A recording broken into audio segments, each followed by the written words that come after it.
Change Your POV podcast is about building confidence in your own beliefs, morals, and opinions while challenging yourself to be open, humble, and curious about things that you are unfamiliar with, don't have experience in, or straight up disagree with.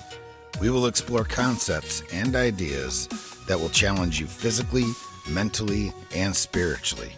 Personal introspection is among the greatest skill sets you will learn to hone. The foundation of your success is rooted in trust, gratitude, and forgiveness. So join us as we explore things that we are unfamiliar with, strengthen things that we are, and are always challenging ourselves to become better. Change Your POV podcast, where perspective is the vantage point of success. Well, how are you doing this fine Saturday morning? I am, things are okay. Grandma, all right, so I'm going to just tell everyone. So my wife's grandmother lives with us. We actually bought the house with her. We remodeled out the downstairs. It's a really nice apartment, and she lives with us. What you're saying is you guys basically still need adult supervision. Yeah, basically. Got it. Because that's just how it is. But, she's aging, and at the time when we moved back to New York, she was living in an apartment, and she was paying like, $1,800 a month. Wow. It was like crazy. Yeah. But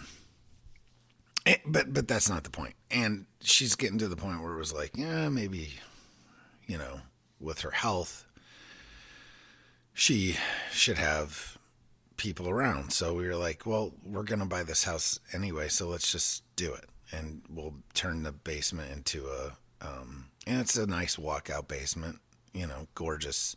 The house is really nice. You've been here. And we were like, let's just have her live here, right? And it'll all work out. Well, last Thursday, she had a episode, it's like a stroke, basically. It's a hemorrhagic stroke, though, so it's a little different than an ischemic stroke, which is what most people think of as a stroke. But either way, not getting technical, she's been in the hospital for a few days, and then she went to a rehab unit. And yesterday, which would be Friday,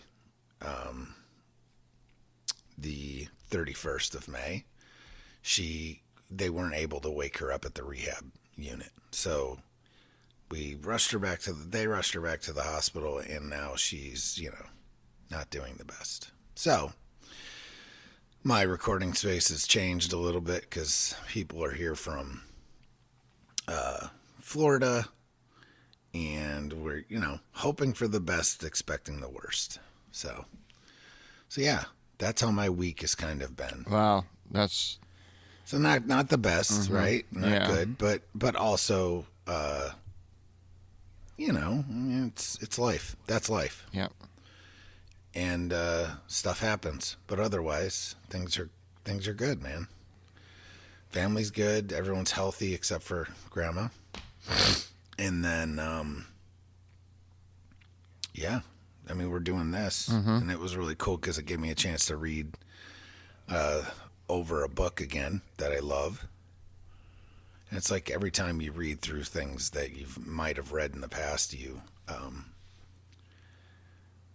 find new stuff. Right. So it's just cool. Well, I'm sorry to hear that. What about you? I'm going to say sorry to hear that, brother, and I hopes and prayers are with you and your family, because it's not an easy. I mean, even when you have somebody in your family that has declining health, and it's like, sickness and death and all that, that's all inevitable in all of us all the time, but it doesn't make it any easier, right? Yeah, for sure. Well, this week you picked you're leading the charge in this discussion, and you picked a book, and it was funny because when you first reached back and told me what book we wanted to go over, I kind of chuckled at first, and a little bit. I was like, "So you tell me, I want to talk about Starship Troopers," and I'm like, "Well, of course we want to talk about Starship Troopers. I mean, we've got some amazing actors. Okay, we got one amazing actor in the film, and." It's one of those movies that I can watch over and over because I don't know why. It just whenever it came out, I was obviously much younger and it was just entertaining to me. And a little bit of I'm not real into like space sci-fi. Like I don't watch I like Star Wars. But what's the other one on the spaceships?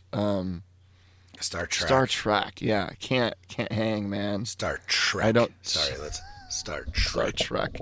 Can't hang with the Star Trek. I don't want to offend all the freaking Trekkies out there. It's the cult. Yeah. Because there's a Trekkie cult. Well, we have a friend that's part of the Star Wars cult. Yeah. Because he would burn with a flamethrower everything that is Star Trek. That would be Jeff Adamek. That's right, yes. He like you bring up Star Trek, he wants to fight you. He doesn't like Star Trek either? No, hates it. Yeah. So, but yeah, Starship Troopers is... I don't limit myself like you guys You do. like Star Trek and Star Wars? I like them both. Yeah? I like them Really? both, man. I've never been one to... I don't play the tribal games usually. I try not to. You're not a star, what is it, a space science fiction racist? Or what would you call it? No, I am not. I don't, no. I am an equal lover of most science fiction of all ilks. Equal opportunities. In space. Yes. And yeah, I am. Okay. I like them all. I really do. I don't, Yeah. I mean, there's parts of both that are good, and there's parts of both that are bad. But again, let's not take it so fucking seriously, folks. Yeah, like you can say this about anything. Yeah. In our culture that people just like lose their fucking minds over. Like, hey, guess what? It's a set of books and movies and. It's a universe that someone created in their fucking mind. Yeah, right. And you're like taking sides now and like learning how to speak the languages and shit. Mm-hmm. Like, fuck is wrong with you people? Like, don't take it so seriously. So when you say don't take it seriously, does that also include not learning Klingon language? Or Vulcan. Or fucking Wookiee or whatever. And yes, I'm going to blend them together so you guys can stop listening now if you don't want that shit. I encourage you to unsubscribe if you don't like it. So unbelievable. So people get crazy, dude. They really do. It's a cult following, man, for sure. They got whatever. They both have Star Trek and Star Wars. They both have like annual conventions and then oh god, yes, right? Tons ridiculousness. Yeah. It's madness, but I mean whatever. Yeah. It's all a hobby. So and that's a good thing. Do they have a Starship Trooper convention? I don't know of one. No. So listen, before people turn, fast forward or they quit listening because they think we're talking about Starship Troopers the movie. We are not, because that was one of the worst movies ever fucking made. I mean, I guess it has its place in like cult. I've watched it. I can't tell you how many times. Agreed. Well, here's the thing. But I was always really pissed. So the movie, when I watched it, the movie isn't a bad movie. However, it is definitely not an accurate depiction of the book. No, not even close. I mean, parts of it are. Parts of it like are. Let's be honest. The names of some of the characters are, and there was a couple of scenes in the classroom with the veteran instructor, right? That was kind of taken out of the book. So it gives a depiction of that type of stuff, right? So, but also the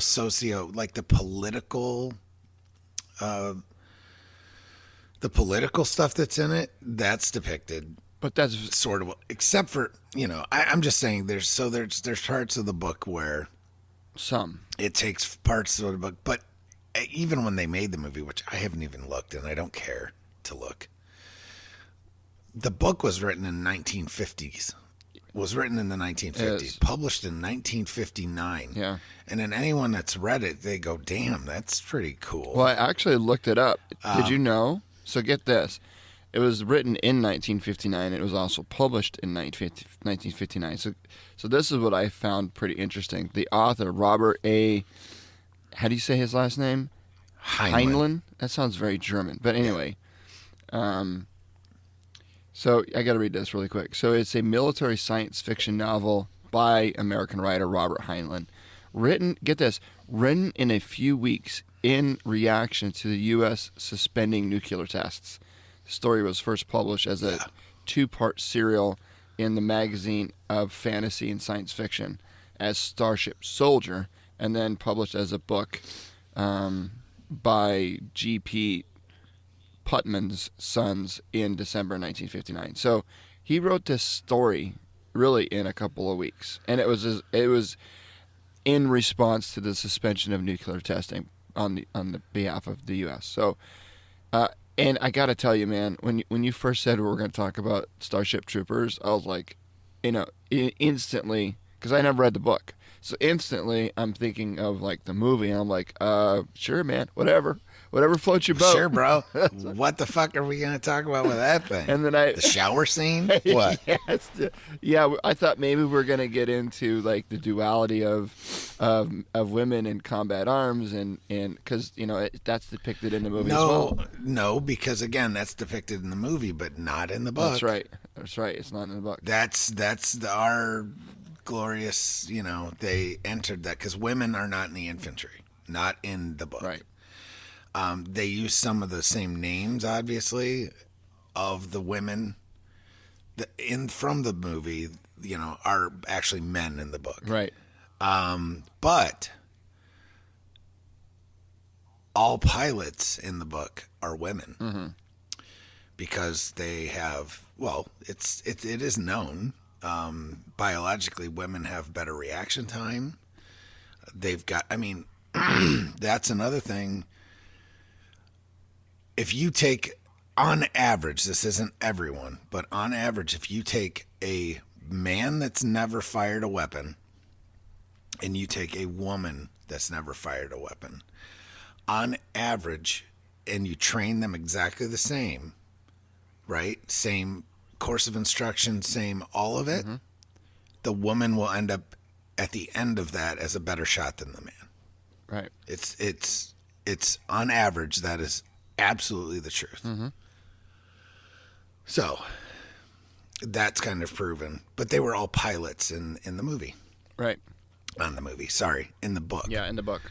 And in the movie too. And some of the maneuvers that they talk. Yeah. Well, I don't think in the movie they were all depicted. Yeah. They were just the majority of women. Because they had depicted. They had that one guy there that had the hots for Denise Richards. Yeah, and he was a pilot. Yeah, right. Yeah. So but that wasn't in the book. Right. Or that was not in the book. None of that. There was no romance in that book. Denise Richards was not in the book. So if anyone's trying to buy the book or read the book, she's not there. She's not there. Right. Her character isn't there. Well, her character is there. Her girlfriend. Well, yeah, but it's different. But it's definitely not Denise Richards. Definitely not. Right. just kind of make that clear. So I was like, okay, yeah, no big deal. I never read the book. And so I had very little time to kind of prepare between last week and this week's recording. So I do what I do with most of my book reading consumption, and I went and got the book on Audible, which, yes, it is available on Audible. It's a 9-hour audiobook, which is pretty hefty, and I immediately started listening to it. And as of this recording, I am less than an hour from finishing the book, so I'm definitely going to finish it up. So I've got, more than 8 hours of this book that I've consumed in the last 5 days, basically. And just so this episode, just to put this out there, this episode might have to be a 2-week, 2-part episode. Okay.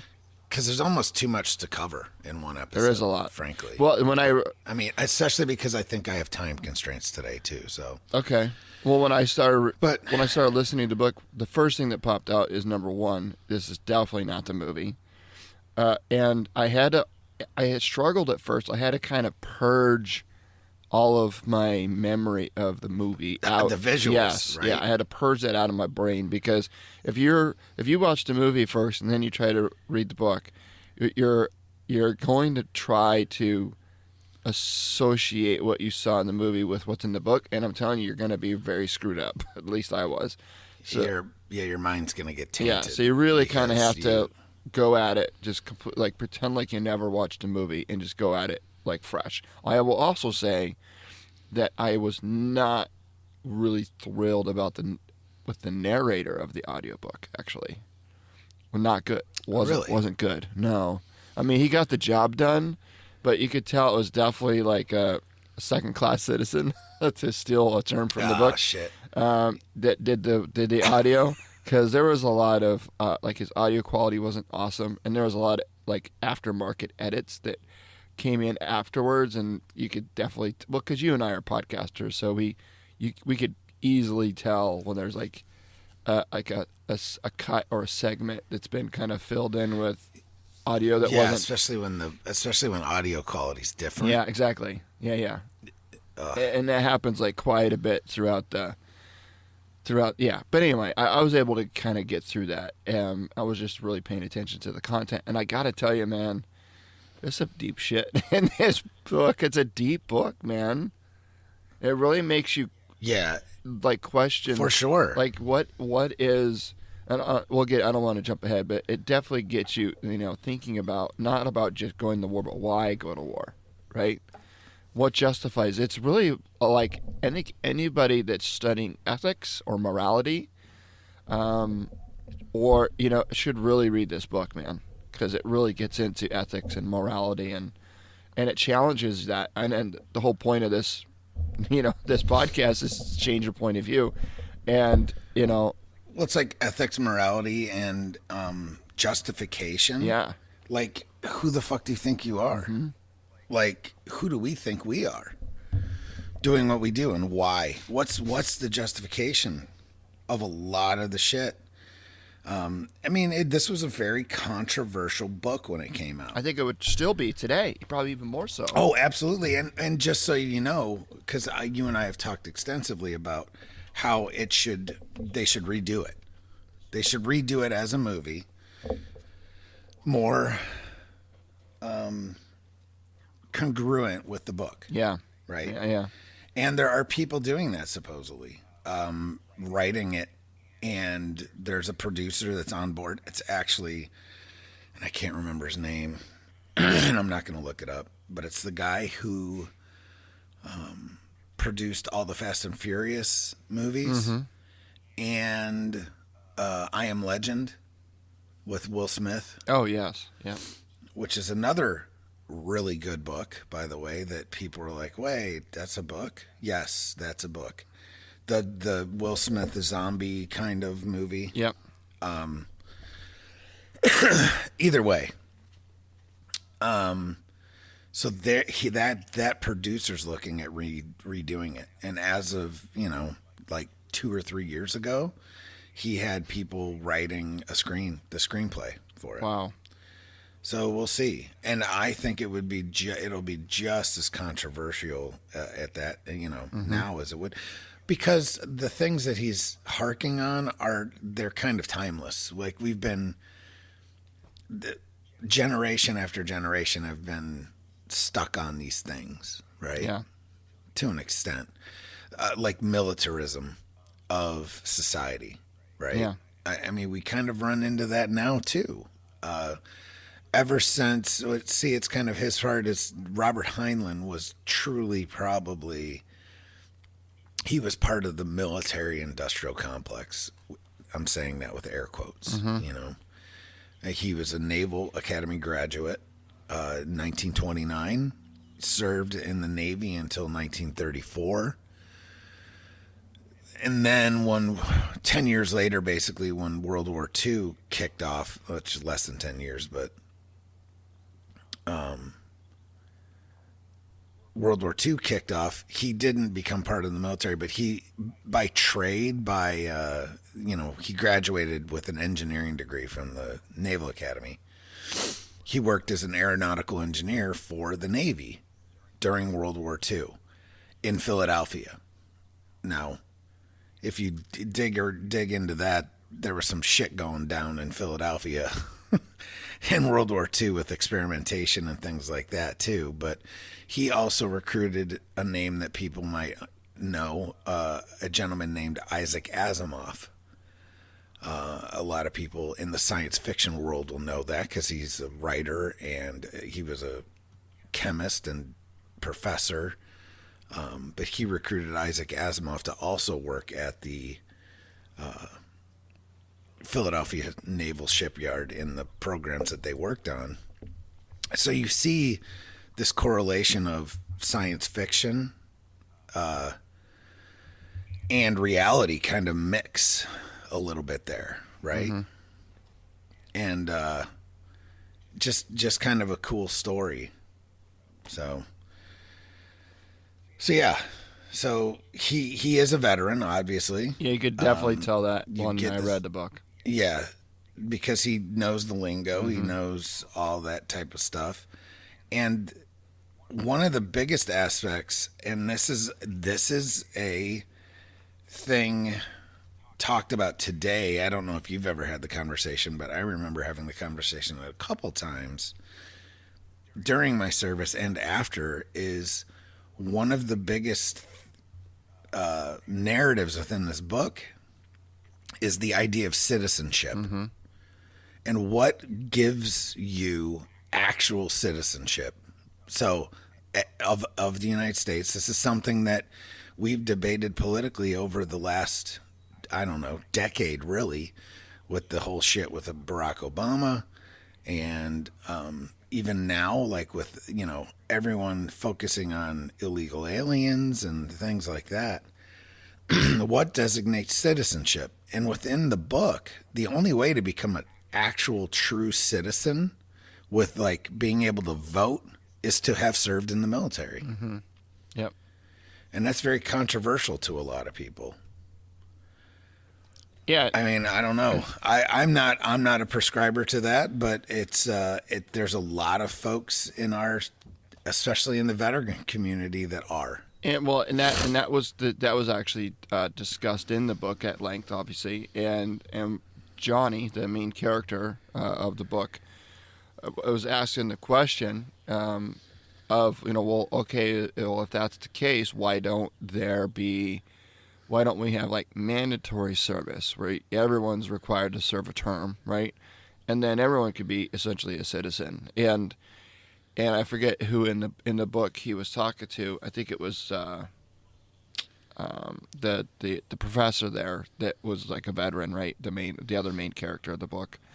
And I think it really comes down to, that kind of defeats the purpose. If everyone is required to serve, then does that really make everyone a citizen? And in his argument, the answer is no, because what makes a citizen isn't the fact that they served, but it's it's not in the service alone. It's in the desire to be willing to volunteer, to sacrifice everything up to and including your own life for the betterment of the society.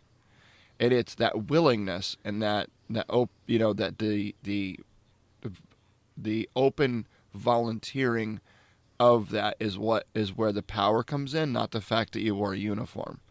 And that's what he's saying. If we make everybody wear a uniform, then it takes away from that virtue of the service. You know what I'm saying? I do. And that was something that I kind of knew deep down inside, but I never really had a way of articulating that in a way that made more sense, to where it was palatable in my brain. And that's one of the things that this book did for me, is it really opened my perspective, because a lot of these things I agreed with or I believed myself, but I didn't really. it's kind of hard to explain. Have you ever like thought something deep down inside, but you didn't know that it was like a thing? You know what I mean? You didn't know that like other people knew that was a thing too. It's like, I know it's very abstract, but like deep down, that's kind of how I felt, right? But I didn't know that it was like even like a real deal, and he kind of articulated it very, very well in the book, and I was able to resonate with it. And there was like, I could totally see how portions of this book is very controversial because, it does talk about, the other thing is somebody brought up the point. Well, he also talked about, it was just kind of interesting. He talked about the struggles that veterans have when their service is done, being reintegrated back into the civilian culture, right? Yeah, talking about transition. Basically. Right, exactly. And that was pretty interesting, especially since the fact that this book was, in the 50s. But then again, I think returning soldiers or veterans transitioning back into the civilian world has always been a challenge. I just don't think it's ever had as much spotlight as it does today. But and he talks about the struggle and this challenge, and so that somebody in the book asked, well, I guess the part of only those that are citizens have the ability to vote, and only those that are citizens have the ability to serve in office, because the point is, if a person of the highest office, so they don't call him president in the book. It's a different, right. Well, they don't. Yeah. Right, but I mean to kind of put things into perspective. So like the president of the United States wouldn't be able to be a president unless they were a citizen, and you can't be a citizen unless you've served, right? So, so that question was raised. Why is that the case? And so the inference made is that veterans, or quote citizens, are more fit for office, and that they're smarter, more apt, more capable. And they're like, and he's like, no, that's not true. In fact, some of the, basically some of the less intelligent individuals have been successful in the military. And he's like, okay, so if being a veteran and being a citizen doesn't automatically make you a first-class citizen or better than a non-citizen class, then what makes them more apt to serve in the political forum, right?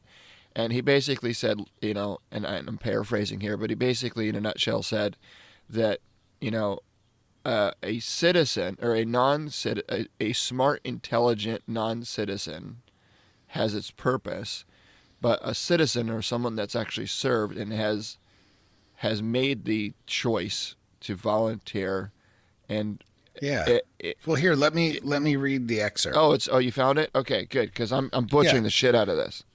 Yeah, so sorry about that. I've actually had it sitting in front of me this whole time. But so I'll just read, and this is the oh God, what's the name? The lieutenant colonel that's teaching, right? Yeah, I forget his name too. It's Dubois. Dubois, yeah. Jean Dubois. Yeah, that's it. Okay. So if you watched the movie, so this is real quick. So if you watched the movie, this is the professor in his high school that's missing the arm. He was a lieutenant colonel in the mobile infantry. His name is Dubois. So that's who we're talking about here. So this is an exchange between him and a student in the book. Okay. Mm-hmm. So I was not making fun of you personally. I was heaping scorn on an inexcusably silly idea, a practice I shall always follow. Anyone who clings to the historically untrue and thoroughly immoral doctrine that violence never settles anything, I would advise to conjure up the ghosts of Napoleon Bonaparte and the Duke of Wellington and let them debate it. The ghost of Hitler, now that's a Napoleon Bonaparte and Duke of Wellington, that is a reference to the Napoleonic Wars and the Battle of Waterloo. So if you want to, if you're not familiar with that, then look it up. Just saying. just to give you context, and let them debate it. The ghost of Hitler could referee, and the jury might well be the dodo, the great auk, and the passenger pigeon, which are all extinct animals at this point. Violence, naked force has settled more issues in history than any other factor, and the contrary opinion is wishful thinking at its worst. Breeds that forget this basic truth have always paid for it with their lives and their freedoms. He sighed. Another year, another class, and for me, another failure. One can lead a child to knowledge, but one cannot make him think. Suddenly he pointed at his stump at me. You, what is the moral difference, if any, between the soldier and the citizen? The difference, I said carefully, lies in the field of civic virtue. A soldier accepts personal responsibility for the safety of the body politic of which he is a member, defending it, if need be, with his life. The civilian does not. The exact words of the book, he said scornfully, but do you understand it? Do you believe it? And then, a little bit later, when Rico and Carl, his buddy Carl, are trying to enlist, and the fleet sergeant, the guy sitting at the table, tries to dissuade them. With no legs, that guy? I'm just going to read this too. Yeah, the guy with no legs. Tries to basically attempts to dissuade them from joining, right? He said, but if you want to serve and I can't talk you out of it, then we have to take you because it's your constitutional right. It says that everybody, male or female, should have his born right to pay his service and assume full citizenship. But the facts are that we are getting hard pushed to find things for all volunteers to do, that aren't just glorified KP. You can't all be real military men. We don't need that many, and most of the volunteers aren't number one soldier material anyhow. We've had to think up a whole list of dirty, nasty, dangerous jobs that will, at the very least, make them remember for the rest of their lives that their citizenship is valuable to them because they've paid a high price for it. A term of service is either real military service, rough and dangerous, even in peacetime, or a most unreasonable facsimile thereof.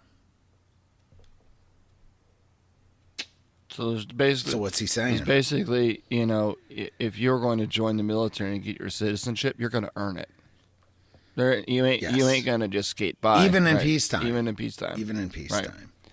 And they had people like some people that would join the military. They would do like experiments on them, like testing different weapons, and I mean that was. Yeah, it was pretty bad. Right. Yeah, it's like wow.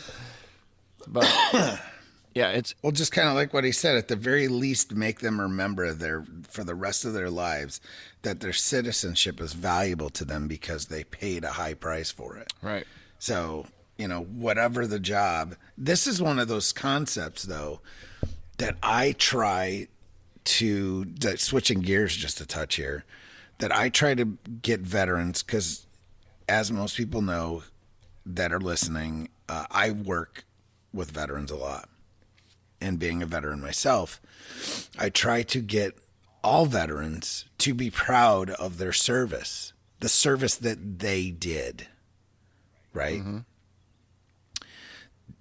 There's no need for stolen valor.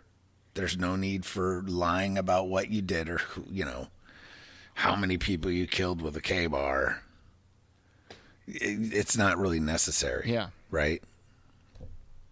And this kind of goes along those lines too, is that service is service. Especially if you give yourself, you're volunteering in this day and age. I mean, you're volunteering then in this book as well. But it's just one of those things is if you've served, just be proud of it. And don't try to make it more than what it is or less. Give yourself some credit, but also don't take the credit of stuff you didn't do. So that was always a good correlation that I thought in my head. Yeah. So when was the first time you read this book? Oh, God, I was probably 12 or 13. Wow. And did it mean anything different to you then than it did at post? Yeah, because I didn't really understand it exactly. Yeah. I mean, I got it, but I totally think of it differently now because I can put correlation to it directly. Now, do you think that this was just a way for the author to just push his agenda, or is there some legitimate arguments in this book? I think that a lot of it was him pushing his own agenda. Yeah. There are some arguments in this. I do think, and I'm not a big one for compulsory service, but I do think folks need to do something to serve the greater good. If for nothing else, as a lesson of just thinking outside their own family, themselves, their own family, and be a part of something bigger, right? Whether it's military, Peace Corps, public service of some sort. I think that it's important. I don't ever want to say, well, I think it's kind of against the American ideals to say you shall serve. Right. I think that's not the point. The point is to do it freely because you choose, because that's freedom, right? Mm-hmm. And truly, I think for me, that's what the U.S. is about. It's about having freedom to do whatever you want to do for the most part. As long as you're not raping, pillaging, killing, breaking laws like crazy, I think that you should be able to. That's the whole point, isn't it? Yeah. Yeah. Not just for people that served in the military, not just for people that are white or black or whatever. I think it's against us. So Robert Heinlein, bottom line, from everything that I've read about him, he's a socialist. Right. And I say he goes one step further and is almost fascist in some of his political ideologies. Right? Mm-hmm. I mean, so there's a lot of correlations there. I like compulsory military service where only those that served in the military get to vote or get a say. Mm-hmm. I get it, but I don't think it's right. No, and bottom line, I don't think it's right either. But I think the argument to that, right, and he kind of gets into it in the book, is the fact that if only the citizens have the ability to conjure up war, then at least they know the total measure that will bring, right? I guess another way of saying that is only those that have experienced war should be the ones that are the best ones, pulling the trigger, are the best ones to make the decision to go back to war, to continue war, because they understand the full measure of war, right? Right. And it's easy for somebody sitting, at the highest office of the United States that's never served in combat to say, you guys, gals, go and fight this war, right? But if somebody that served in Iraq or Afghanistan today then becomes president of the United States, and there is an opportunity for a conflict or an opportunity to engage in war with another country, I guarantee you that president is going to be looking at things a lot differently in terms of the sacrifice, right? And I think, and that part, like, I agree with. I'm not saying that I think every president should have seen combat, because let's face it, there's not many presidents there's not many sitting presidents. Well, there's not many presidents that were presidents during time of war at all, right?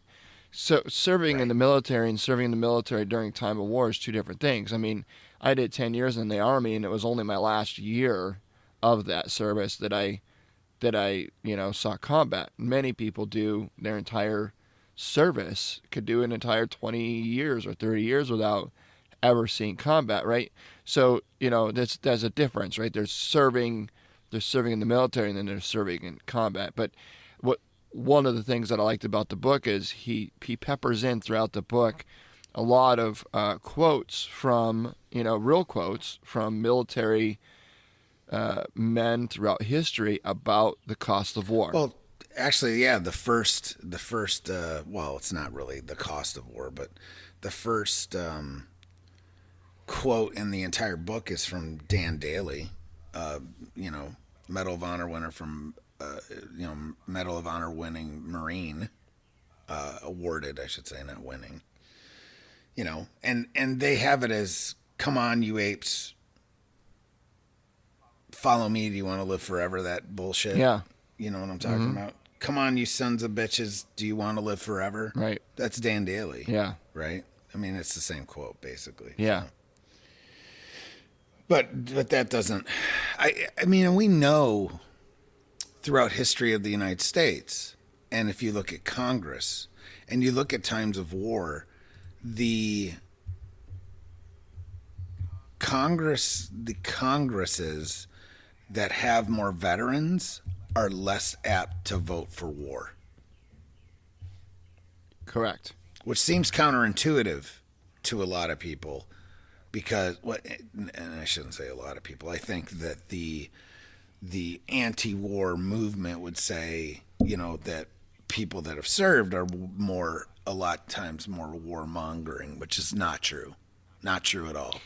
Not as history speaks, at least by vote. Yeah, I mean, and that's the thing is I don't want, and let me kind of recant a little bit. I'm not saying that a president that's seen combat would be less likely to engage in war. It's not what I'm saying. I'm saying that I think leaders of this country, if they had seen war themselves, would make a better decision about going to war or not. As a matter of fact... Well, let's be honest. It would make them a more well-rounded leader. Right, exactly. So Thomas Jefferson said... We know that. And this was quoted in the book as well. So Thomas Jefferson, obviously former president, said, "The tree of liberty must be refreshed from time to time with the blood of patriots and tyrants."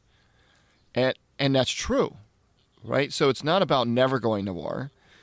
And it's not about going to war at every opportunity. It's about picking and choosing the best time to refresh that tree of liberty with the blood of patriots and tyrants, right? I mean, last episode we talked about the cost during Memorial Day, as a matter of fact. We talked about the price that we've paid thus far in this, global war on terror since the beginning, since 9/11. We're talking tens of thousands of people that, killed and wounded. So, we are currently, have been for the last 15, 20, let's say the last 15 to 18 years, have been paying, we've been refreshing that tree of liberty with the blood of patriots and tyrants, and are continuing to do. What's funny, though, and you bring that up, and I'm just going to put forward, though, Jefferson was never a soldier. That's true, but he understood.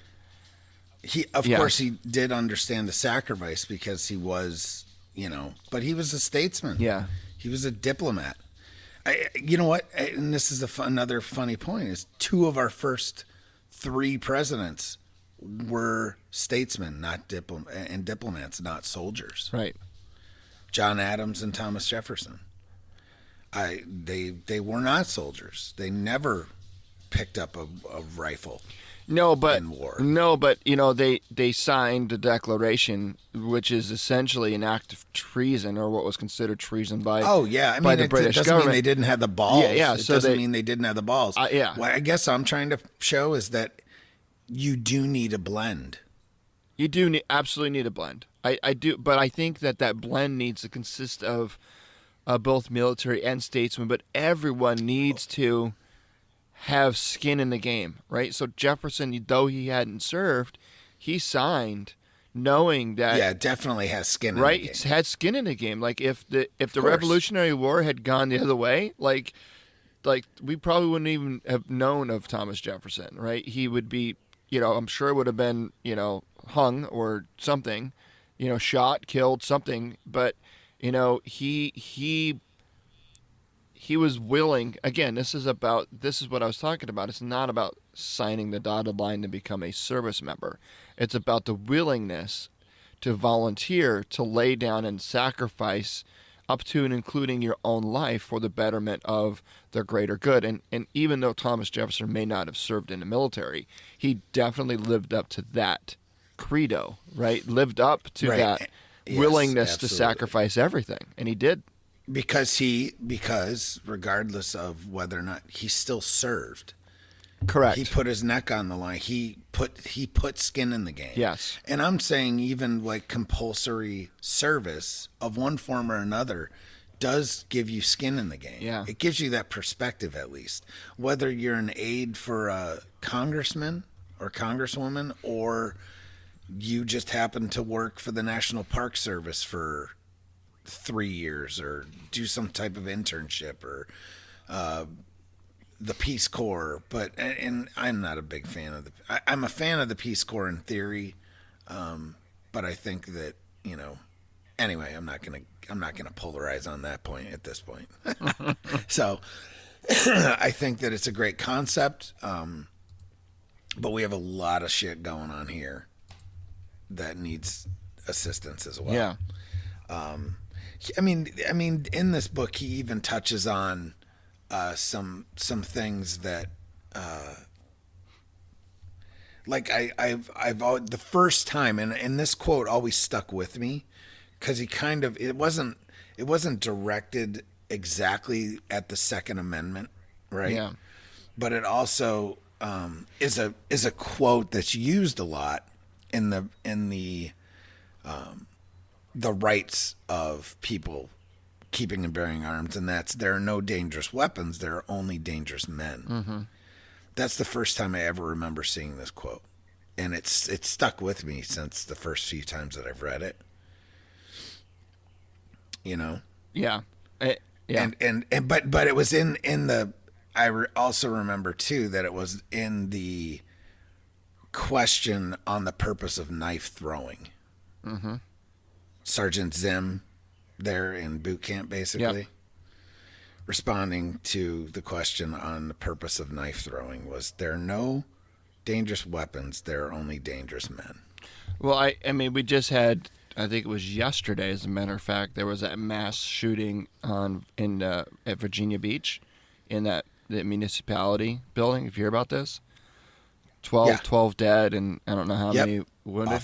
Awful shit. Right. Just awful. And like it's blowing up all over social media, and it instantly became. I just kind of hopped on a couple of different threads and just was reading the posts, and it instantly, I mean, literally, the bodies haven't even been removed from the building yet to the morgue, and instantly the thread blows up with an argument between, weapons and no weapons, right? It turns into no weapons. It turns into, on one side you got people that think that all weapons should be banned, and you got the other extreme believes that every man, woman, and child in the country should have conceal and carry, right?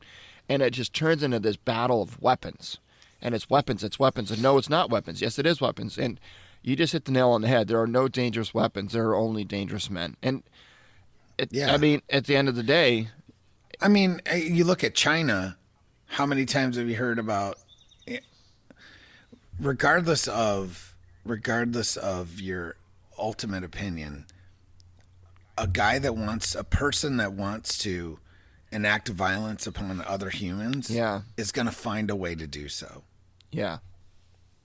And there's many deadly ways: knives, vehicles, explosives, guns. You can't. It's not a good way to figure out to address the issue, right? Otherwise, you'd have to live in utopia to not have it. There's been this type of violence since the beginning of man, right? Let me read this real quick. Okay. Another excerpt, since we should just read excerpts, right? And then we'll talk. Yeah, that sounds good. If you want If you want to teach a baby a lesson, would you cut its head off? Of course not. You'd paddle it. You'd spank it. There can be circumstances when it's just as foolish to hit an enemy city with an H-bomb as it would be to spank a baby with an axe. War is not violence and killing, pure and simple. War is controlled violence for a purpose. The purpose of war is to support your government's decision by force. The purpose is never to kill the enemy just to be killing him, but to make him do what you want him to do. Not killing, but controlled and purposeful violence. But it's not your business or mine to decide the purpose of the control. It's never a soldier's business to decide when or where or how or why he fights. That belongs to the statesmen and the generals. The statesman decides why and how much. The generals take it from there and tell us where and when and how. We supply the violence. Other people, older, wiser heads, as they say, supply the control, which is as it should be. And I'm really glad that you read that excerpt, because this was and that's why I had to. Well, it was, yeah, we were starting to get away from it. So this was part of the book. When I heard it, I actually rewound it and I listened to this over a couple of times. And if you're listening to this right now, I encourage you to go back, hit your rewind 30 seconds or whatever, and listen to that a couple of times. Now, this one was really impactful to me because as a service member in the military, we had to follow rules of engagement, right? And being the grunt on the ground, the boots on the ground, right? The end of the muzzle where the actual death happens in combat. It was very difficult at times to understand and appreciate the rules of engagement, but once I heard this excerpt from the book, or once I was listening to the book, and they came across this part, it clicked for me that I was just the tool to inflict the violence. I was the violent end of this equation, and the people above that, and the statesmen and the generals and those that had the power to control that violence, did so by way of these rules of engagement. So even though it didn't make sense to me, it didn't need to, nor should it have had the requirement of making sense to me, because it, and again, some people will be like, oh, I disagree. We're soldiers on the ground. We know more about what's going on than the generals, and we know more about what's going on with the statesmen, and we should have a say. And I agree with that too. So it's a dichotomy, right?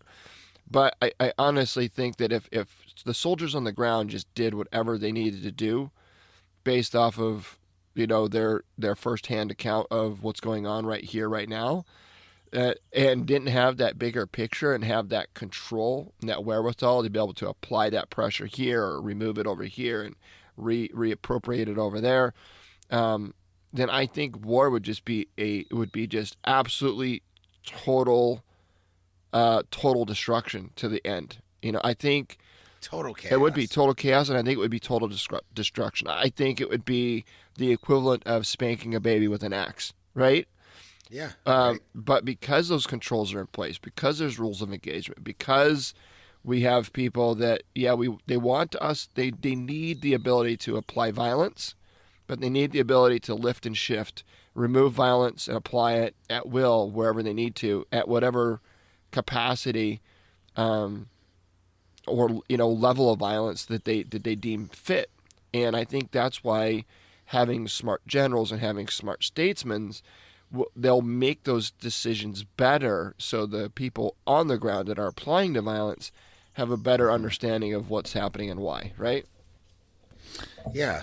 So let's put out another one here. And it's talking about value and I'll just read it and you'll understand how it's pertinent. Value has no meaning other than in relationship to living beings. The value of a thing is always relative to a particular person, is completely personal and different in quantity of each living human. Market value is a fiction, merely a rough guess at the average of personal values, all of which must be quantitatively different or trade would be impossible. This very personal relationship value has two factors for a human being. First, when he can do with a thing its use to him, and second, what he must do to get it, its cost to him. There's an old song which asserts that the best things in life are free. Not true, utterly false. This was the tragic fallacy which brought on the decadence and collapse of the democracies of the 20th century. So this book, just to give a little context, is roughly based 700 years into the future from where we're at now. Well, 700 years from the 50s, right? So it's still a long freaking time from now. So collapse of the democracies of the 20th century. Those noble experiments failed because the people had been led to believe that they could simply vote for whatever they wanted and get it without toil, without sweat, without tears. I fancy that the poet who wrote the song meant to imply that the best things in life must be purchased other than with money, which is true. Just as the literal meaning of his words is false, the best things in life are beyond money. Their price is agony and sweat and devotion, and the price demanded for the most precious thing of all things in life is life itself, ultimate cost for perfect value. Which is pretty profound when you read that. I read that and I have friends that have paid that ultimate price. Most civilians don't. Right. So it makes me understand it a little bit. I mean, and I've bled, I get it.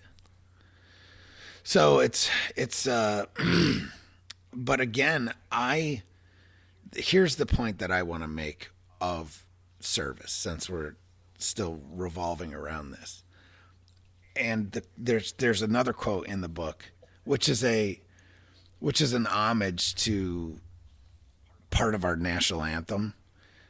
The most notable fate a man can endure is to place his own mortal body between his loved home and a war's desolation.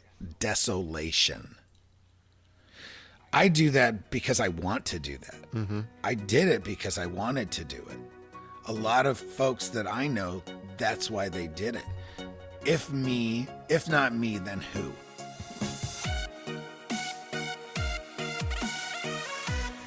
So let's get back to Starship Troopers, since we had a technical fail as we were finishing last. Well, for those that are listening, this is seamless for them. But in full transparency, we're actually recording the final section of this a week later, because last week, what is it? Your Skype just completely shit the bed. Just freaking shit the bed. It wasn't Skype. It was Audacity. Okay. Which I need to check on again, just to make sure, because I don't know what the hell happened. But either way, we were talking about, I had just finished reading a quote, and I think it was the quote from Lieutenant Colonel Dubois in the book, on value, and the value has no meaning other than in a relationship to living beings. And you know what I'm talking about? I do. Or should I reread it? I don't really want to reread it. Don't. Well, if you want to reread it, you can. No, because I just literally in the recording, I just read it. You just read it.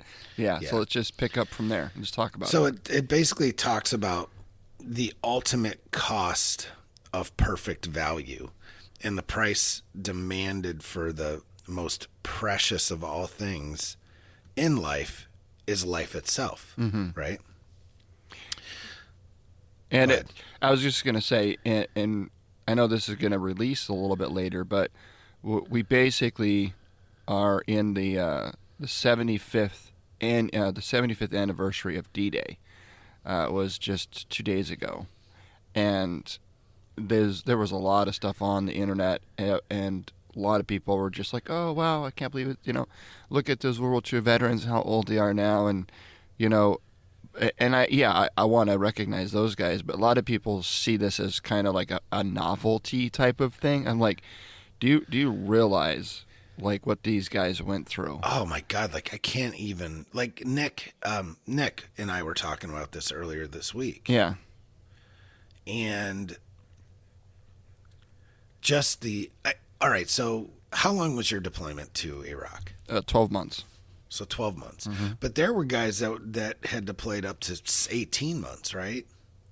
After me. Did you ever hear about, extended, like OAF, especially during the surge or whatever, they were extending people's deployment time, 15, 16, 18 months, right? Yeah. I've never heard of any 24 month, at least voluntarily I know a guy who voluntarily extended out to 24 months. He got paid out the ass for it. Yeah, yeah. But these guys, with no extra pay or no extra consideration, some of these guys that deployed to Europe and to the Pacific, 4 or 5 years. They were literally gone from their family for 4 to 5 years. Right. And they didn't have like when I deployed. Yes, it was 12, or even those that have 18 months. Like at least you know that there's a date that you're heading home. These guys were like literally. When the war's done, we'll see. That's it. When it's done, it's done. And when you're like in year 3, year 4, you got to be wondering like, oh my God, is this thing ever going to end? Right. Right. Yeah. I mean, and there was not the same types of communication. Obviously, we had, letters at best. Right. Yeah. There was no. Let's hop on the sat phone and call back home to mama. I mean, there were phones, so maybe if they were on R&R. Like I remember hearing stories like because my grandfather was in World War II in Europe, and he was and I remember hearing stories from my grandmother, like he would be on like R&R somewhere, or there were actual telephone lines that worked, and he like called once. Yeah. But or something like that twice, but he would write like weekly. But my grandmother would get these letters and they would be 2-3 weeks old. Wow. So that was the communication. I mean, we're just spoiled now because it's like everything's instantaneous. So you think about it in that context. Our country, and this is one of those things that comes back to what we're talking about, right? Our country is so impatient now. We don't even have patience with each other. Right. Let alone life. You had to have such patience and really like, you know that you're not going to hear from them. You have to, you know what I mean? Mm-hmm. So the patience that was just instilled in communication over distance had to have been immense. And I think it allows you to deal with other human beings and situations better because patience is a skill. It's a virtue that we are lacking nowadays, right? I really think so. No, I totally agree. I think it's a lot of it is because technology has taught us that everything is immediate, right? Like, I mean, even not that long ago, you and I, when we were in high school, if we wanted to learn something, we'd have to go to the library, right? Oh, God, yeah. Check out a book and read it. There was no... encyclopedias. Right. There was no internet. There was no Google. There was no... now, literally, you walk around with this smartphone in your pocket, and it could do literally, think about it. right? Yeah. When I first moved up here to New England in 2005, I owned my own landscaping business. And my wife and I were traveling around trying to, with the regular atlas maps, trying to find our way to different job sites. And we were getting lost, and there was a lot of streets up here in the Northeast don't have street signs. It was awful. We were literally spending just tons of money cruising around in a dump truck hauling equipment trying to find these addresses. So we're like, Right. It was awful. So we ended up going to, I think it was Best Buy, and we ended up we invested. We invested in like one of the first generation TomTom GPS devices that you plug into the cigarette lighter of your vehicle, and it costs almost $1,000 for this TomTom GPS, and that was on the low end, bro. We bought one of the cheap ones, Right. but we justified it because yes, it was an expense. It was expensive. Well, it probably did pay for itself. It absolutely did. A few jobs, and we could literally drive right there. And of course, the technology was still relatively new, so it didn't get us right to the doorstep, but it got us in the general ballpark of where we needed to be. We weren't cruising around, in the north, just wandering around and ending up down roads that we couldn't turn around because we were hauling a trailer. It was just awful. So, I mean, think about it. Now, right, that was 2005. Now, I don't even think they even sell these car GPS things that you plug in with No, the they cigarette still lighter. do. Do they? Absolutely still do, yes. Well, because most absolutely. cars have the GPS built in, or you use your phone. But you have to pay for that. So like that, the GPS service. Yeah. On your car, the navigation part. We're still at the point now where like with Chevys they have OnStar, and Ford they have Sync. I don't know what they have in Rams or any of the other cars. I don't know, right? Mm-hmm. But those, it's a service that you have to pay for, at least with OnStar. Mm-hmm. So we haven't gotten out of that part of it, right? Yeah. So there's still, so it's not technically free yet, but it is on your phone. Yeah. It's not, it's part of your phone. So your phone, Or your phone is a GPS. It's a flashlight. It's a camera. It's a message device. You could look up anything you want from Google. I mean, it literally. it has. We have never been at a more. You as an individual in life have never been more powerful than you are today. Mm-hmm. And the reason I say that is because you literally have everything at your fingertips. And this is something that I harp on. We're getting away from what we're talking about a little bit, but this comes to leverage, right? This comes to living life better, and education, especially because, as we know, that's one of the most important things in the world is knowledge, and having that. This is the thing. You don't even have to have the knowledge in your head. You can download it onto your phone. So we talk about AI, and we talk about the integration of humans and machines. Mm-hmm. You're already integrated, bro. Well, it's like, because how often do you and I talk on the phone? Probably once a day at least, right? on average, I'd say at least once a day. Okay, what's my phone number? I don't know. Exactly, because I store it in your phone. Right, exactly. Right? Yeah. And or you, all right, so But full disclosure and proving our point. Go ahead, make your point, and then I'll. Yeah, so I was going to say, like, not that long ago, we all had all of our friends and family phone numbers memorized. Had to, because there was no. Or you had it written down. Or you had it written down in like a planner, right? Yeah. Yeah. And I think the whole point. Not of this, that long ago, like 20 years ago. Yeah, and that's not that long ago. It really isn't. No. And it's just, I think that we today are so spoiled with immediacy, with technology, with the and let's not be scolding parents. No. It's not spoiled. It's just that's reality, right? Correct. I'm not saying parents are. No, I know you're not, I'm just but saying, I don't want people to hear. I want people to understand that this isn't. It's not a bad thing unless you make it a bad thing. Yeah, that's true. Yeah. But I think what it's done is it's removed the need for effort, right? For hard work. And because nowadays people just want the quick fix, the magic bullet, the push the button, Yes. you know what I mean, the immediate answer, because they're so used to getting it everywhere else. But you know what I'm realizing, and I know you have to, you see this too, you have to.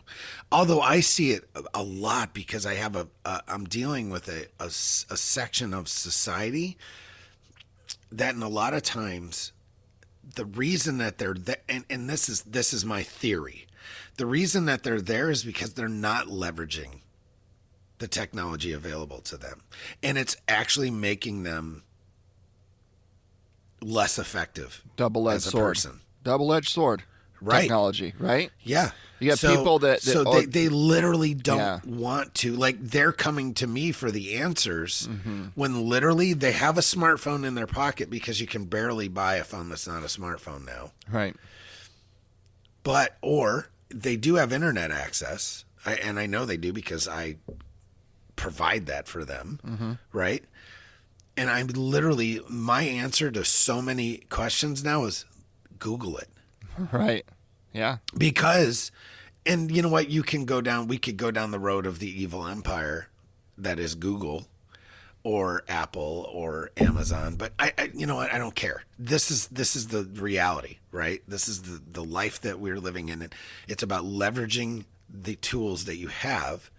I totally agree with you saying things are at your fingertips, right? But we're in a time when that's relative because not everyone participates. No, I think that, we're talking about, before we started recording, we were talking about dichotomy, right? And this is truly one of those dichotomies. You've got technology, so people that over leverage technology expect everything from an immediate standpoint, and they don't want to put in a lot of hard work and effort because they want everything as immediate as everything else in their life from a technology standpoint.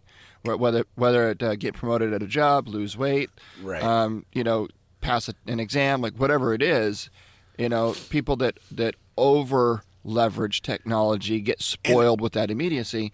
But then at one point, there's a point. I'm not cutting you off. I'm just helping you expound this. Yeah, there is a point too where they over leverage technology to a point where even looking things up is a chore. Right.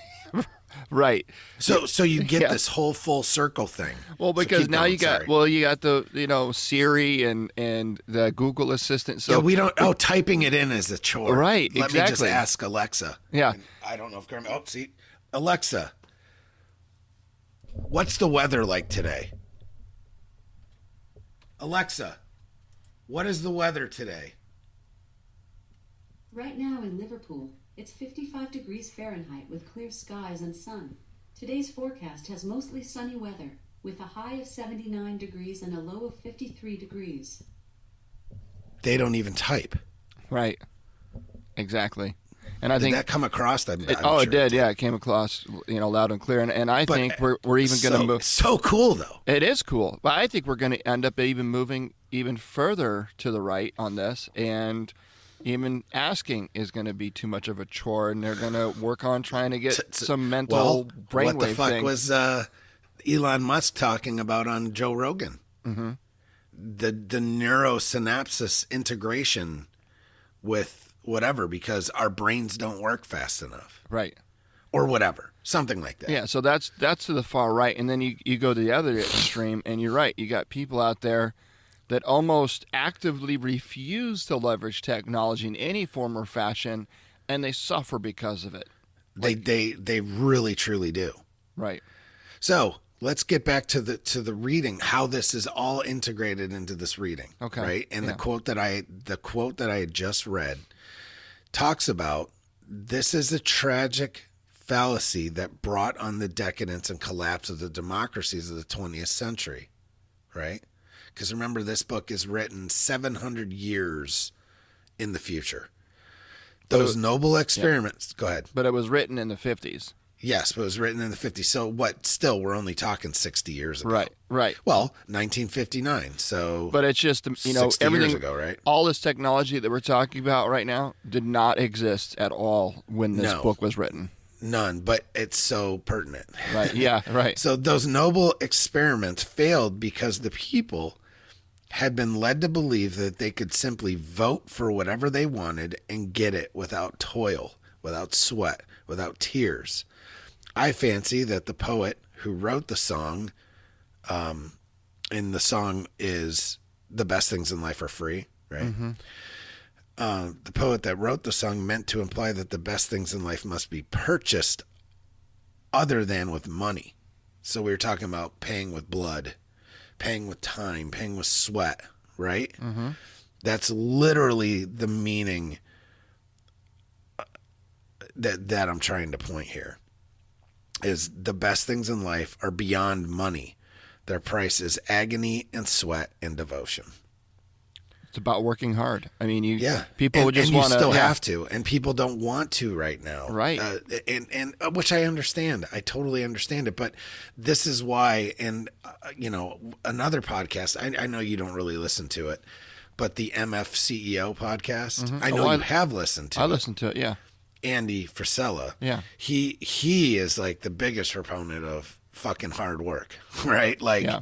Put it out there, hard work. Also, guys like Gary Vee, they, you have to do the work. You still do.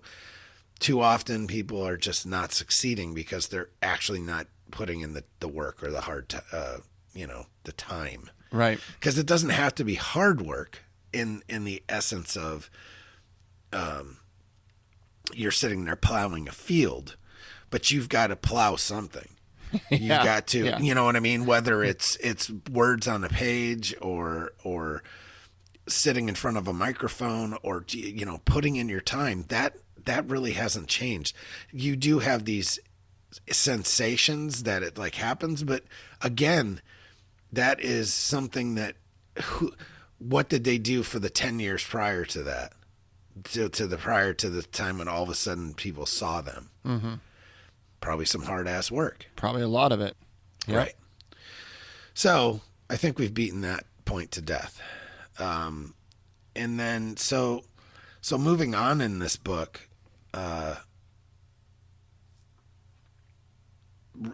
we end up getting to a point where, let's see, where are we at?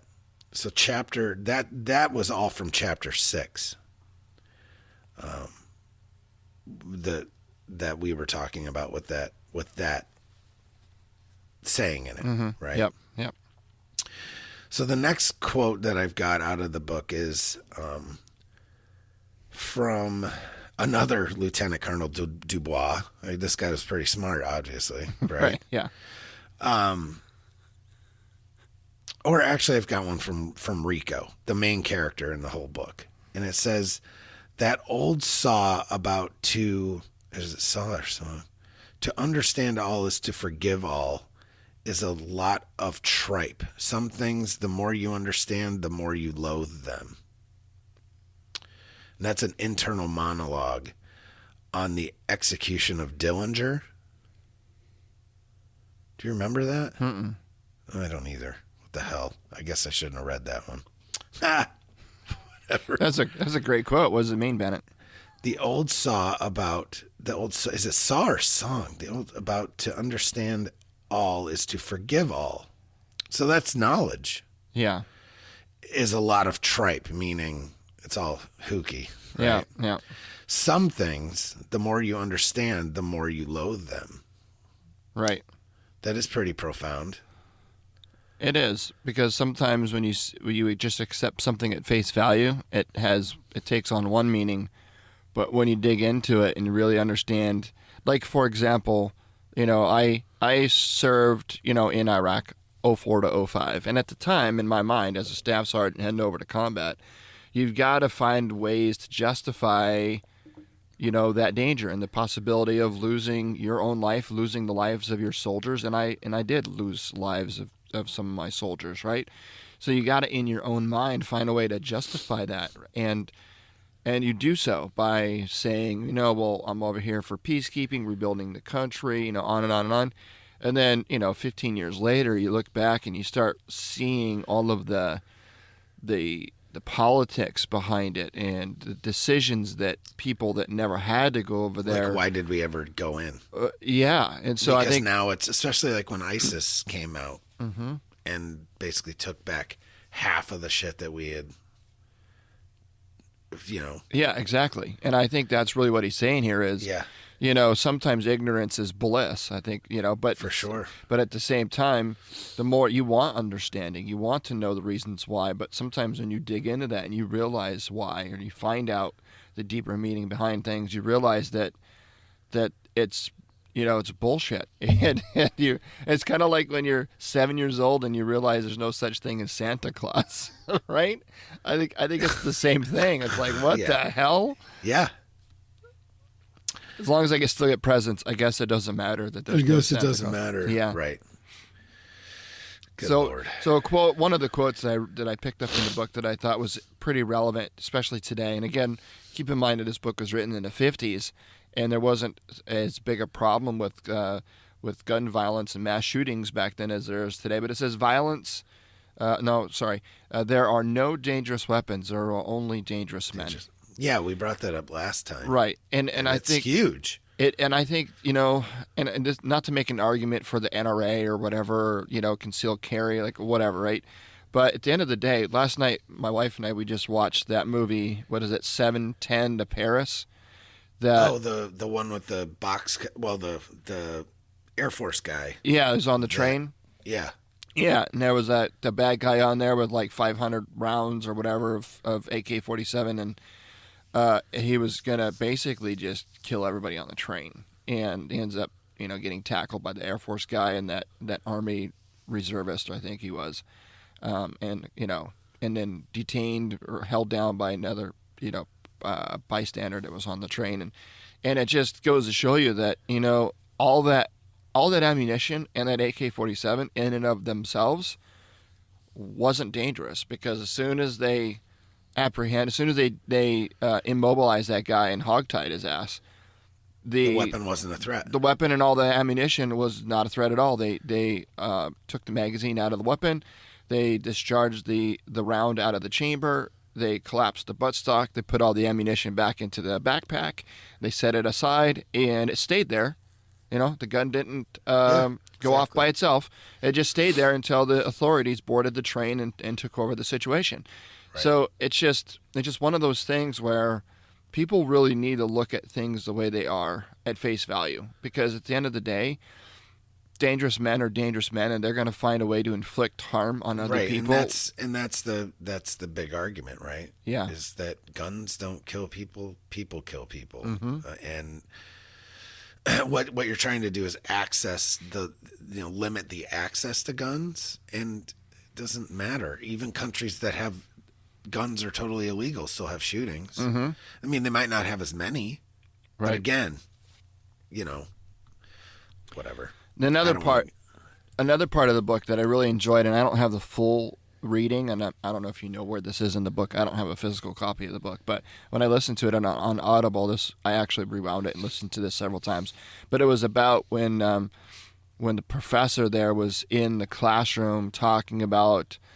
He asked Rico a question, and Rico quoted the standard, life, liberty, pursuit of happiness, inalienable actually, I was right. just about to read that. Oh, that's perfect, because that. Oh my God, that whole thing there that you're about to read. Hopefully, you're going to read the whole thing.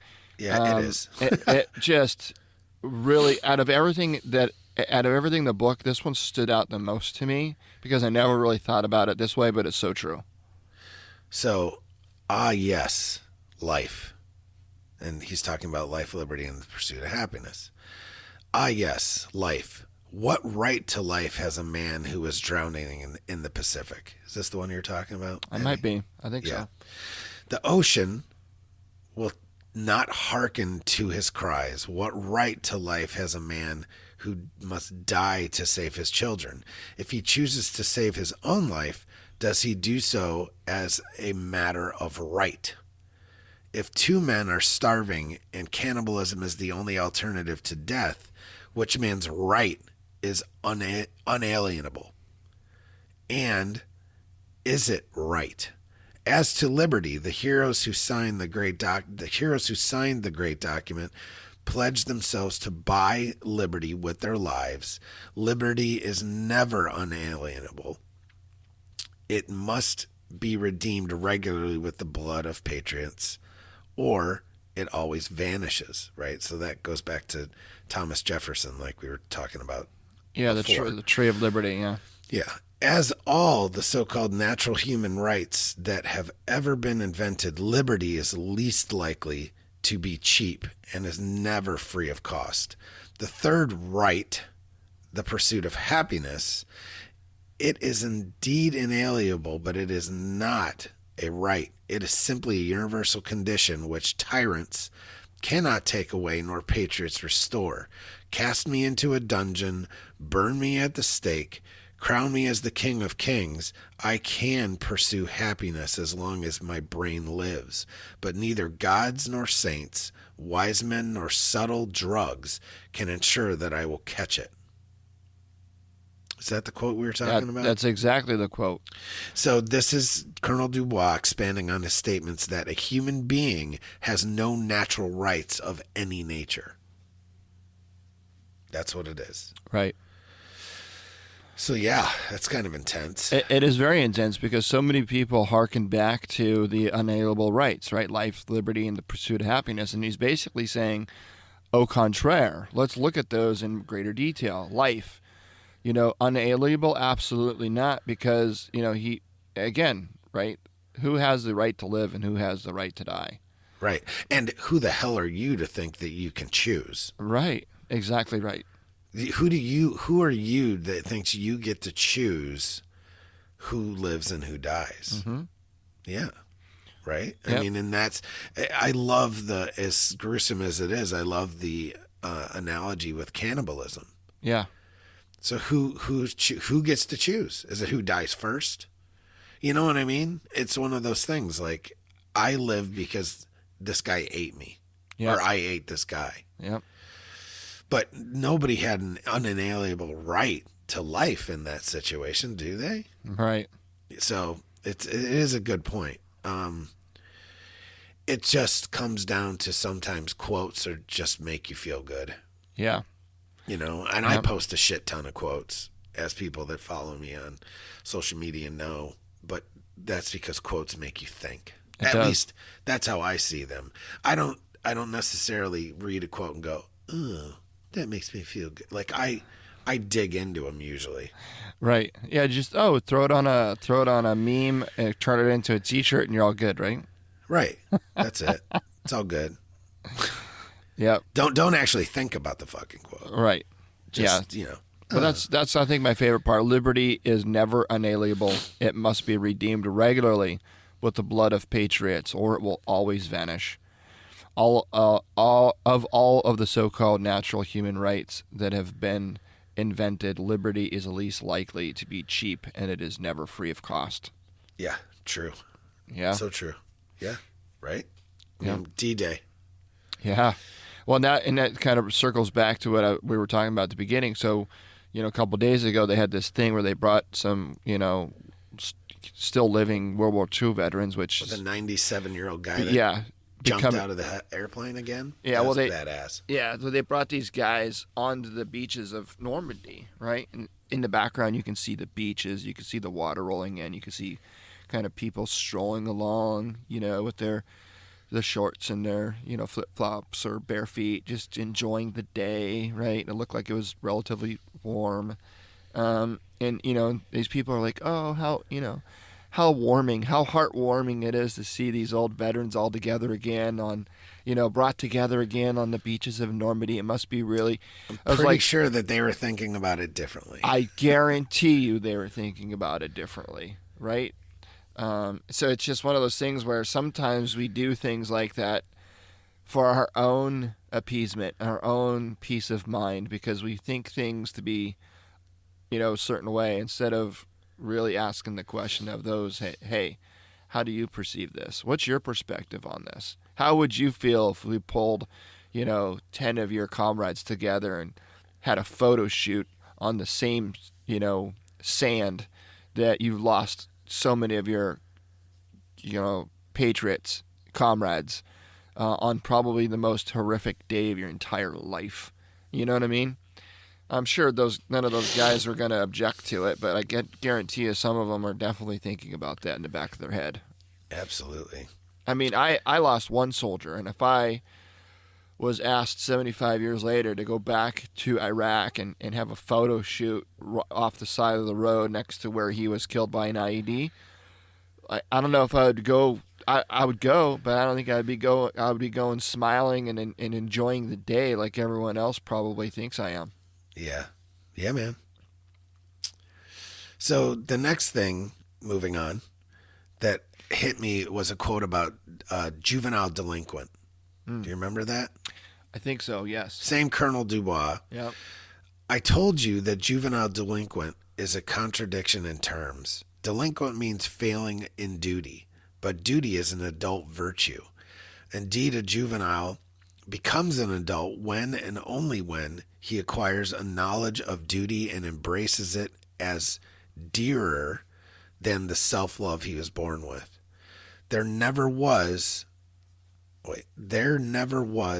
cannot be a juvenile delinquent, but for every juvenile criminal, there are always one or more adult delinquents, people of mature years who either do not know their duty or who, knowing it, fail. Whoa. I totally disagree with this. What you're saying, essentially, is that children, minors, that act out, that misbehave, that commit atrocities, that commit crimes, that like adults in their life are actually the ones responsible for that? Oh, basically. Contraire, my friend.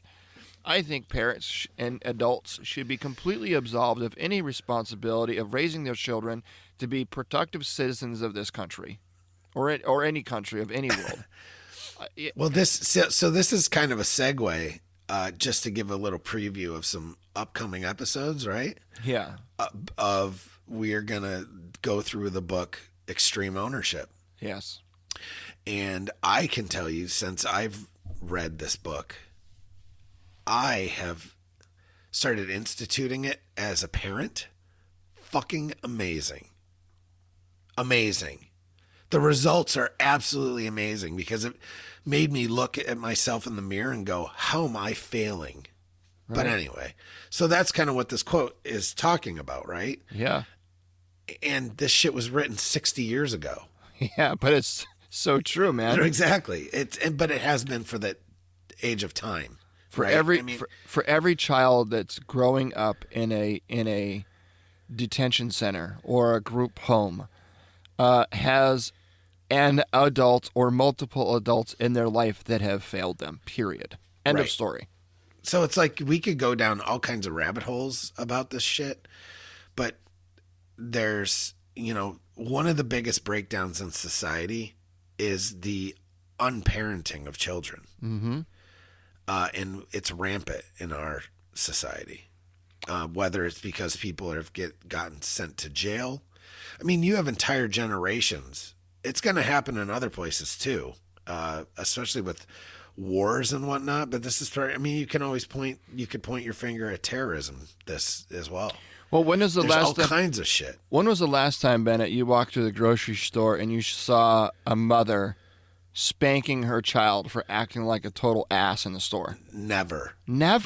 What do you see? I remember it. I remember it too. But I'm saying nowadays? No. Now what you see and is... unfortunately, that mother would probably get CPS called on. Oh, absolutely. Nowadays, you see that child literally yelling and screaming, knocking shit off of the shelves, carrying on, acting belligerent, and the mother is just straight up ignoring it. Well, because she can't. Right. She's been. Her hands have been tied behind exactly. her back. And everyone that's seeing that is thinking to themselves, "God, kid, why don't you just shut up?" But then you're like, "Well, what can the mother do? Mother can't do nothing." Not really. Not really. Not in this setting. No, exactly. But there actually is things that she can do. The thing is, she's never been taught. Exactly. So either way, because we can go get a driver's license, mm-hmm. we can go get a we have to get a driver's license to legally drive. We have to go get a gun, and at least in the state of New York, you have to go to firearm safety courses to get a license to carry a weapon, to even own a gun. You have to get licensed to own you have to go through all kinds of shit to do repairs on your home legally. All kinds of things, right? We have all these checks and balances, right? There's none for parenting. Right. Right. There's none for having a kid. Probably the most important thing that we do as a society, and there's absolutely no right. Yeah. Right. 0%. And it's not, and so, but this is just to make people think, because I'm going to admit I don't have the answer. I don't have the answer on getting like a license to have children. There's freedom, and then there's, you walk a gray area, and there's a very fine line there, right? Yep. So I don't have the answers. I'm not saying that I do. I'm just posing the question. Damn, that's all. I guarantee that I'm going to be a better grandfather than I was a father. Absolutely, because you've been, taught. Yeah. Well, yeah. Well, it's trial and error. It's actually blunt force trauma. Because the ways that we learn are mindless repetition and blunt force trauma. That's right. Yeah. And you can lay that across 99% of all learning experiences are done one of two ways: mindless repetition or blunt force trauma. That's right. Let's be honest. The first 20 years of your child's life, you're learning how to parent from blunt force trauma. Yeah, that's right. Bottom line. Yep. And one of the things that I kind of going back to what we first opened the second half of the show up with is one of the things that I know that I would possess today as a grandparent that I wouldn't. And just for the record, I'm not a grandparent, but I'm not too far away from that. I mean, my son's 23, my daughter's 16, same here. So 17. My oldest daughter's 24. Right, so not far away from that. And one of the things that I know that I will possess at that time that I didn't possess when my kids were at that age is patience. It's one of the greatest things that I lacked as a father at 19, 20 years old. Was patience. Didn't have a lot of it. 0%. Yep. So let's move on to the next quote. And I'll just read it and we can decipher it. There are a dozen different ways of delivering destruction in impersonal wholesale via ships or missiles of one sort or another, catastrophe so widespread, so unselective that the war is over because the nation or planet has ceased to exist. Kind of think of the atomic bomb, right? Mm-hmm. What we do is entirely different. We make war as personal as a punch in the nose. We can be selective, applying precisely the required amount of pressure at the specified point at a designated time. We've never been told to go down and kill or capture all left-handed redheads in a particular area. But if they tell us to, we can. We will. We are the boys who will go to the particular place at H hour, occupy a designated terrain, stand on it, dig the enemy out of their holes, force them then and there to surrender or die. We're the bloody infantry, the doughboy, the duckfoot, the foot soldier who goes where the enemy is and takes them on in person. We've been doing it with changes in weapons, but very little change in our trade, at least since the time 5,000 years ago when the foot sloggers of Sargon the Great forced the Sumerians to cry uncle. And I think and I'll just tell you what I believe this kind of to mean is, war is awful. War is hell. War is a terrible thing, regardless of when it was fought. Whether it was, the Romans fighting hand to hand, or whether it's today with, smart bombs. It's war is awful. But I think what he's saying here is, war is meant to be strategic, to apply enough pressure in the right place to get your opponent to yield. It isn't about total destruction. It should not be about total destruction, right? And I think because if we allow war to progress to the point of total destruction, meaning we launch, say the Russians launch mutually assured destruction. Mutually assured, right? So all of a sudden, if that were to happen, it was to escalate beyond control. The entire world's population would basically be decimated, right? We would be no longer a viable, sustainable life force on this planet. Not for thousands of years, at least. Yeah, probably even longer than that, right? And when we did come back, we'd probably come back with 4 eyes, and 6 arms, and whatever. Right. So it's just, is there a possibility that we could get to the point in this world where war is no longer a thing? No. I think there will always be war. I think there will always be conflict. But as long as there has to be, I think that what he's saying here is it should be a strategic, instead of I think of like going to the doctor, right? And I have a hangnail on my maybe I got like an ingrown toenail, right? Like I go to the doctor for an ingrown toenail. I'm expecting the doctor to maybe numb up my toe and worst case, just take my whole toenail off, but it'll grow back, right? But what he's talking about is, you go to the doctor for an ingrown toenail and they amputate your whole leg, cut your whole leg off, foot off, right? Right? So it's like completely unnecessary. There's no reason to solve the problem. I mean, does it solve the problem? Yes, I don't have an ingrown toenail anymore. Definitely solved the problem, but it's overkill, right? Well, let's think about this. Let's look at it in a very introspective way as U.S. citizens. Yes. And hearkening back to World War II. We didn't need to drop the freaking bomb on Nagasaki. We had already dropped one on Hiroshima. Mm-hmm.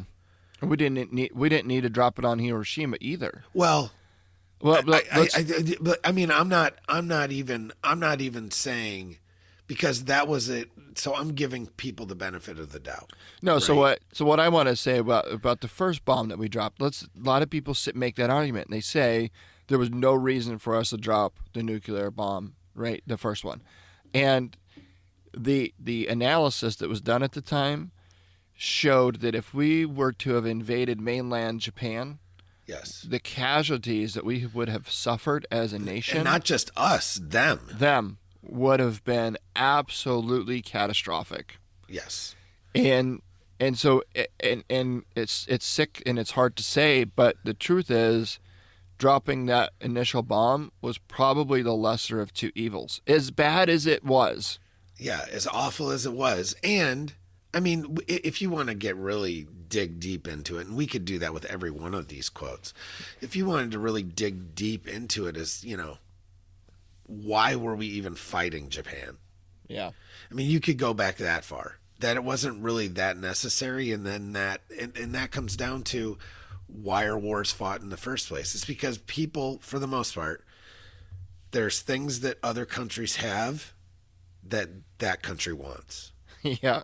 And that's what it comes down to. It comes down to resources.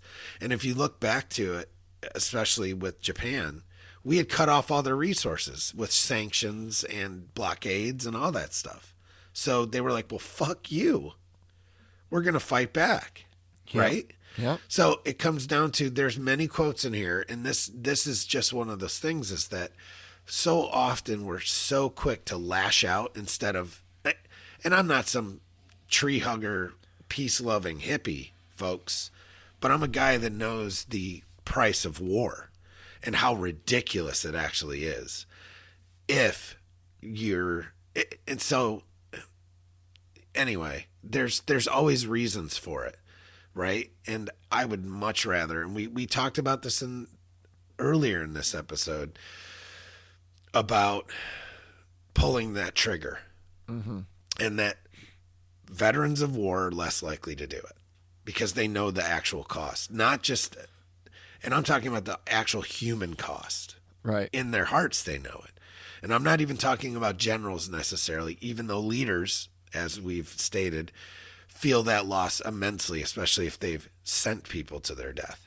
right? So anyway, it's one of those things that we're looking, I think that through this book and whatnot, it definitely, as a young man, opened my eyes to the cost of all these things. So this is just another example of that. Yep. And that's some of the arguments that people would make is, violence never settles anything, right? And what he says in the book is violence, naked force, has settled more issues in history than has any other factor. And it's true. I mean, you look at history. History is defined by the wars and conflicts that have been fought, over time. You can't sit in a single history class without learning about how decisions were made and things pivoted as a result of different conflicts between nations, between countries, between factions. Yeah. So let me read this real quick, because this kind of touches on what we're talking about to an extent. On war is war, whether you call it that or not. Yeah. Right. So historians can't seem to settle whether to call this one the third space war or the fourth, or whether the first interstellar war fits it better. We just call it the bug war. If we call it anything, which we usually don't, and in any case, the historians date the beginning of the war after the time I joined my first outfit and ship. Everything up to then and still later were incidents, patrols, or police actions. However, you are just as dead if you buy the farm in an incident as you are if you buy it in a declared war. And that's the other thing. Us as veterans fall into this trap too, because we link our military identity to, I'm an OIF veteran. Oh, I'm an OEF veteran. Oh, I'm a veteran of the Bosnian conflict. Oh, I just went into Somalia. Oh, I didn't really do anything. I just sat and patrolled sat guard on a place in Haiti. You know what I'm saying? Mm-hmm. These are all things where there were two-way ranges at some point. You know what I mean? Yeah, right. Where we were shooting at people and they were shooting at us. But yet, you're more qualified as a soldier if you served in Afghanistan versus if you served in fucking choose it. You know what I mean? Yeah. Wow. That's how I take this, right? Yeah, man. I do but too. At the end of the day, this, to me, the biggest thing I have taken from that quote is be proud of your service. Regardless of where it was or when it was. Yeah. Right. Yeah. We all have our role to play. That's right. Operation Bughouse should have been called Operation Madhouse. Everything went wrong. It had been planned as an all-out move to bring the enemy to their knees, occupy their capital and the key points to their home planet, and end the war. Instead, it damn near lost the war. I have not criticized General whatever his name is, Daines, whatever. Mm-hmm. I don't know whether it's true that he demanded more troops and more support and allowed himself to be overruled by the Sky Marshal in Chief, or not. Nor was it any of my business. Furthermore, I doubt if some of the smart second-guessers know all the facts. What I do know is that the general dropped with us and commanded us on the ground, and when the situation became impossible, he personally led the diversionary attack that allowed quite a few of us, including me, to be retrieved, and in so doing bought his farm. He's radioactive debris on Clendathu, and it's much too late to court-martial him, so why talk about it?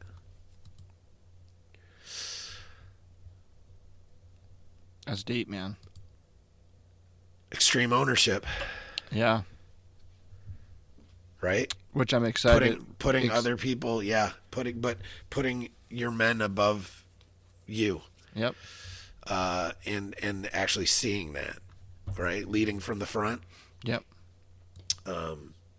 Also, you can hearken to some things about people that are up in the sky, or, you know, let's just use your imagination, you know, on the other side of an ocean making decisions about what's happening on the ground. Mm-hmm. Right? Yep. Yeah. So pretty intense. So all in all, this book, what does it mean to you, and what are you able to continue to take from it? It really, so as a young man reading it, it did kind of shape how I looked at service. And I never really thought that it had as much, because hindsight's 2020. And I apologize, folks. I've got a cold or sinuses or something. Jesus. So it's getting hard to breathe through my nose. But I didn't think it had as much bearing on my thoughts and beliefs as a young man joining the military. But now that I look back 2020, it had. Right? Mm-hmm. Because I feel the way that a lot of times I feel the way that the book portrays things. So, I mean, it's required reading or it used to be at least, required reading at the West Point. Mm-hmm. I'm not sure if it still is, but. So why do you think if it isn't, it was, why do you think it was? What's the point? Because I think it makes people look at war as hell. Mm-hmm. And I think for leaders, I think it's a very good leadership book. I think it shows the cost of leadership. I think it shows the cost of service and what it really takes to go out and win in war, in life. I think all kinds of things. It's a coming-of-age book for sure. Right. What about you? Yeah, I agree. And I also think, you know, because it's very,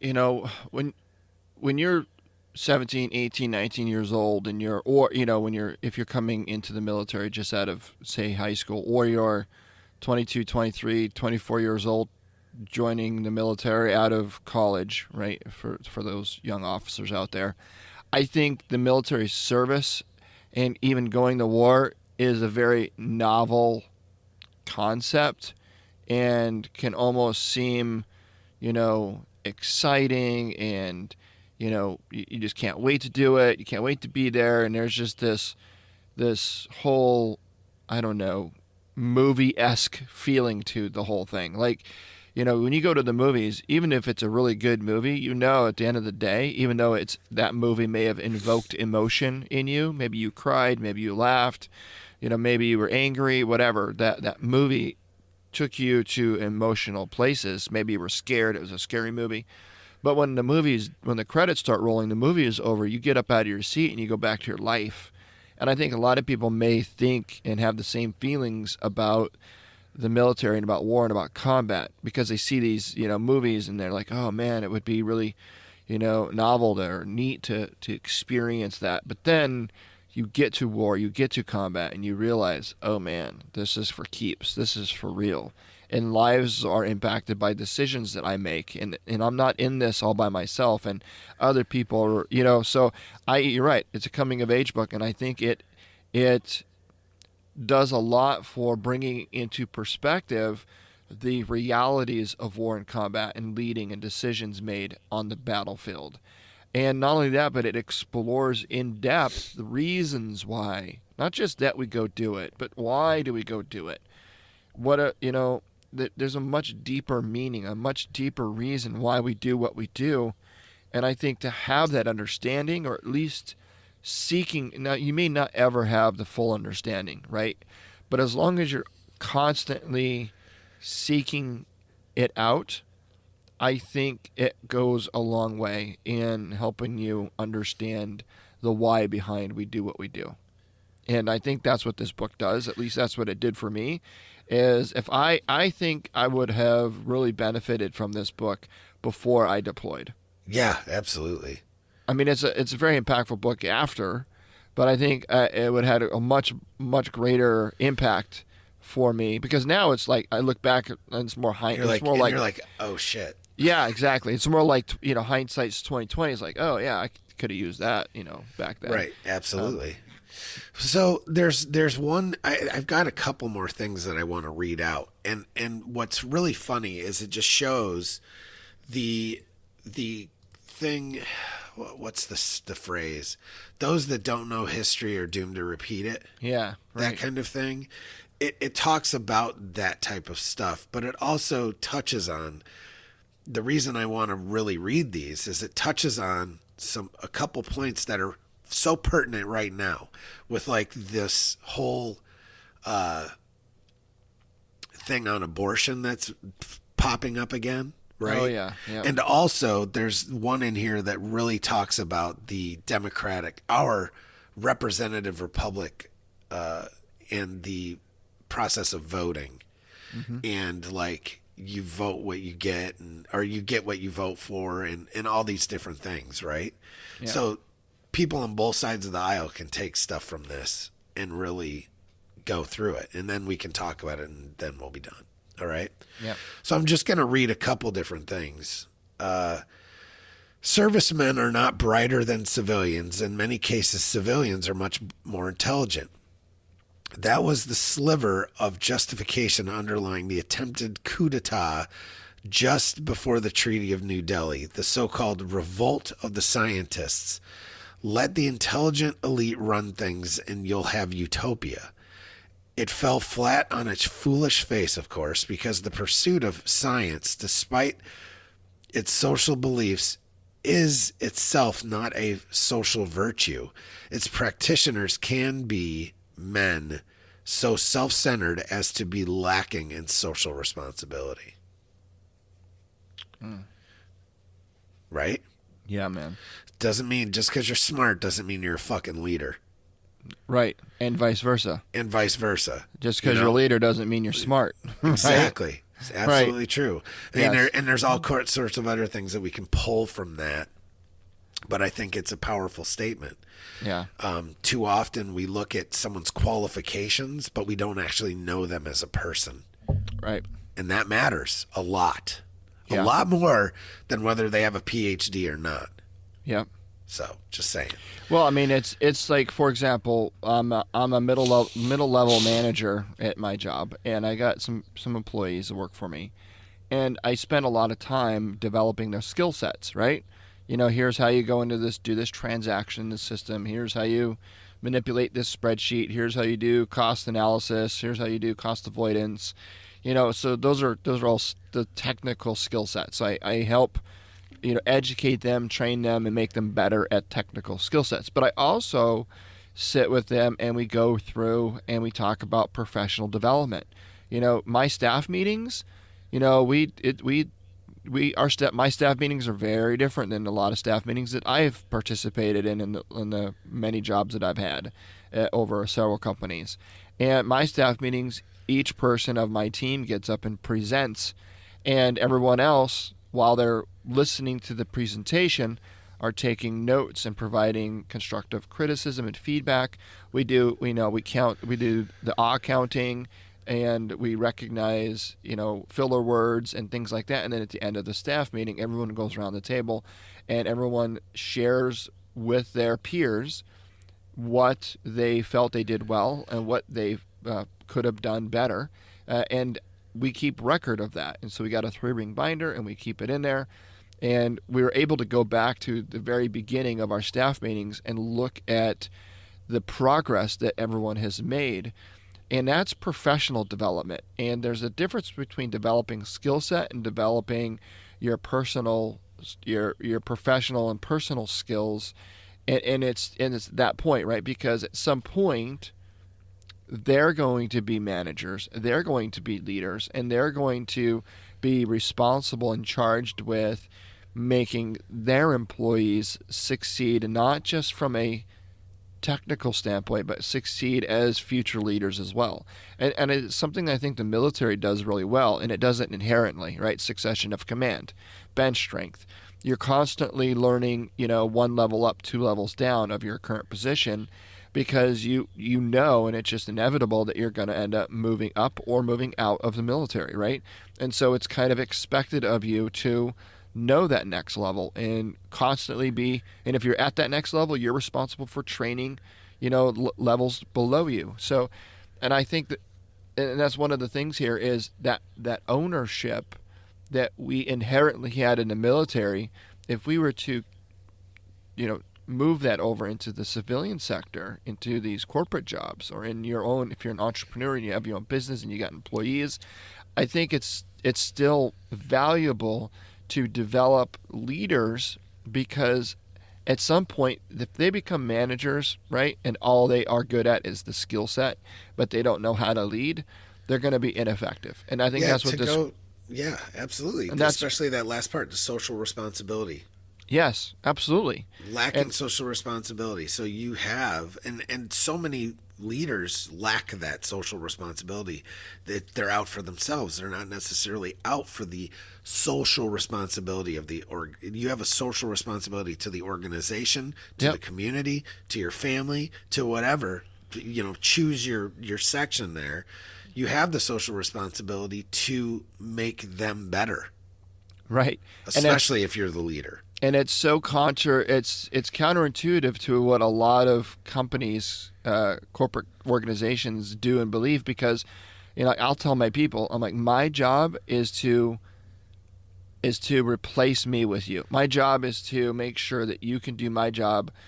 And my employees are like, are you leaving us? Are you going somewhere else? I'm like, no, but the point is still the same. The point is that the more I can ensure that I am replaced by you, then the more opportunities I have. And that's the rub, right? A lot of people are afraid of sharing their knowledge, divulging information, because they feel that they are protecting their job by keeping it close to the chest. And what they're actually doing is they're impeding their ability for opportunities somewhere else in the company or on other companies.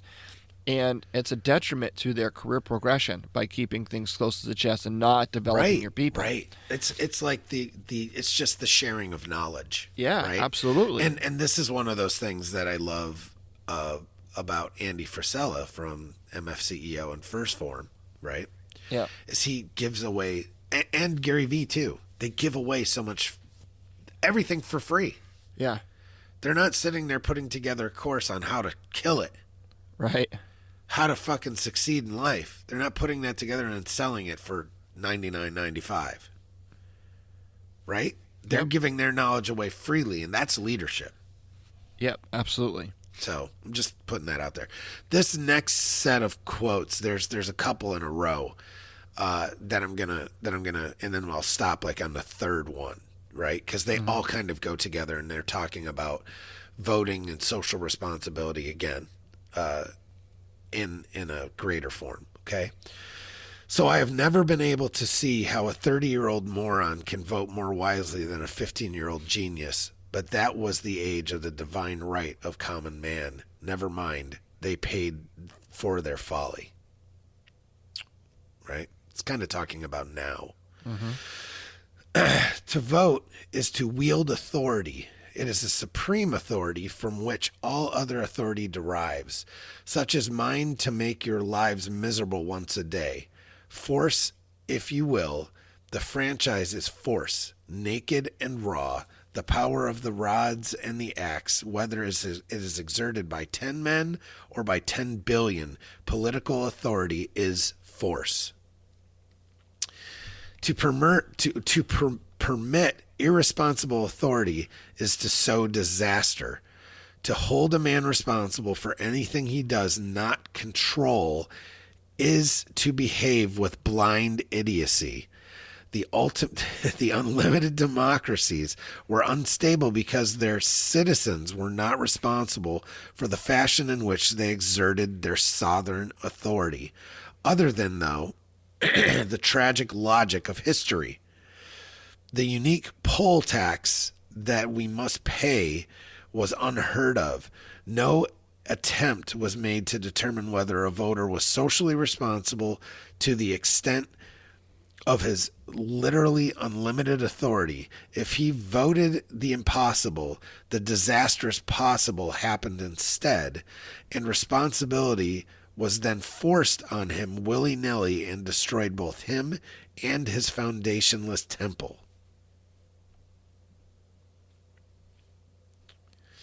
So how do we decipher that one? Well, I think to me, what that's saying, well, it's saying a lot, but I think to me what it's saying is, number one, voting is, and in the book, voting, you couldn't vote unless you were a citizen, right? Right. And how did you become a citizen? You served.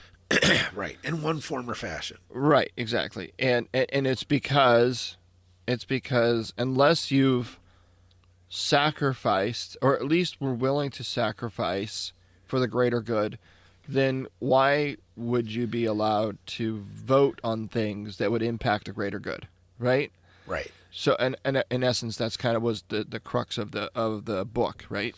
Yes. And I'm not saying that I think that only people in this country that should be allowed to vote are those that serve, but I'm saying those, I think if those that voted had some sense of greater good than other than themselves, I think their vote would be more meaningful for the greater good. And I know that sounds like I'm talking in the circle, but it's like this. Like, I honestly believe Donald Trump was voted because it turned into a popularity contest, because his name is recognizable, because everyone liked the show that he was on where he fired people. I forget the name of that show, right? The Apprentice. And he was a celebrity. He was more or less an actor, a celebrity. And I think people just voted for him because of his demeanor, his attitude, his whatever, the facade that he kind of this, bad boy, badass. Him saying he's going to drain the swamp. So yeah. his entire presidency came to bear, in my opinion, because of the frustration with the current system. True. I totally agree. So what I derive from this, on top of all of that, is that they've set it up to be so simple. See, this goes back to other things. They've set up the political system to be so simple that you vote red or blue, Republican or Democrat. Right. You vote for a tribe of either conservatives or liberals. But the bottom line is most people fall somewhere in the middle. Yep. So what I feel like this is kind of saying is hey, that system doesn't really work. I feel like you have to have a more open system with more than two parties. Yeah. You need to have those other voices of reason that say, yes, there's some shit on the left that's good. There's some shit on the right that's good. I mean, if there was one, but see, they have it stacked against those people. The system does. Mm-hmm. The system has it so unable for a third party candidate that's, let's say, right in the middle, that believes in gun rights and believes in the, a right for a woman to have an abortion. Mm-hmm. I don't, there's no candidate out there that's saying both of those things. And if they are, they're not being heard, right? Right. Because it's not polarizing. Mm-hmm. Because they're actually the scariest of all that might actually think with common sense. Right. And the greater good of our society. Because now let me bring this up. Here's another quote. Without debating the usefulness of morality, of Planned Parenthood, it may be verified by observation that any breed which stops its own increase gets crowded out by breeds which expand. And of course, this book, it's talking about they have multiple different species, right? Yes, within correct, this book. correct. Like the bugs and the humans, right? But how do we? Well, I mean, you look at the Germany trying to essentially exterminate the Jews, right? You have in Rwanda, right, one tribe trying to, and this was within our time, right? Rwanda, we got one tribe trying to exterminate another tribe, and hundreds of thousands of people were killed. Let's call spades a spade a spade. Planned Parenthood's original mission statement was not something that we should be fucking proud of. It was, in essence, to eliminate other races of people. Right. I mean, it wasn't there because you wanted to help women get an abortion. Bullshit. That was like wholesale extermination. If you look at, speaking of the Nazis, if you look a lot of I don't want to go into that now because it's a whole nother fucking history. I'm just saying that it was put there not as a good thing. Yeah. And if people knew the history of certain things, they'd be like, whoa, wait, what the fuck? Right. Yeah. So. I think this book, and again, if it seems like we're kind of all over the map, because we are. We are, and it's because this book does a great job of invoking, challenging your beliefs and your morals. Like before I read this book, like I thought I was pretty confident about the way I felt about things, but then and again, it all comes down to how open you are as an individual too. And I find myself being a lot more open. The more educated you become, the more open to different ideas and ideas and thoughts that you are presented. And I always look at things and try to figure out from a different perspective, what else might that mean, right? And so I went into this book open-minded, but still very confident in my thought process about certain things. But then I got through the book and I'm like, oh damn, like my mind's changed a little bit about different things. And I think that's good. I think that's a good thing. And this book challenges that. Challenging your fucking ideas and your opinions that you have.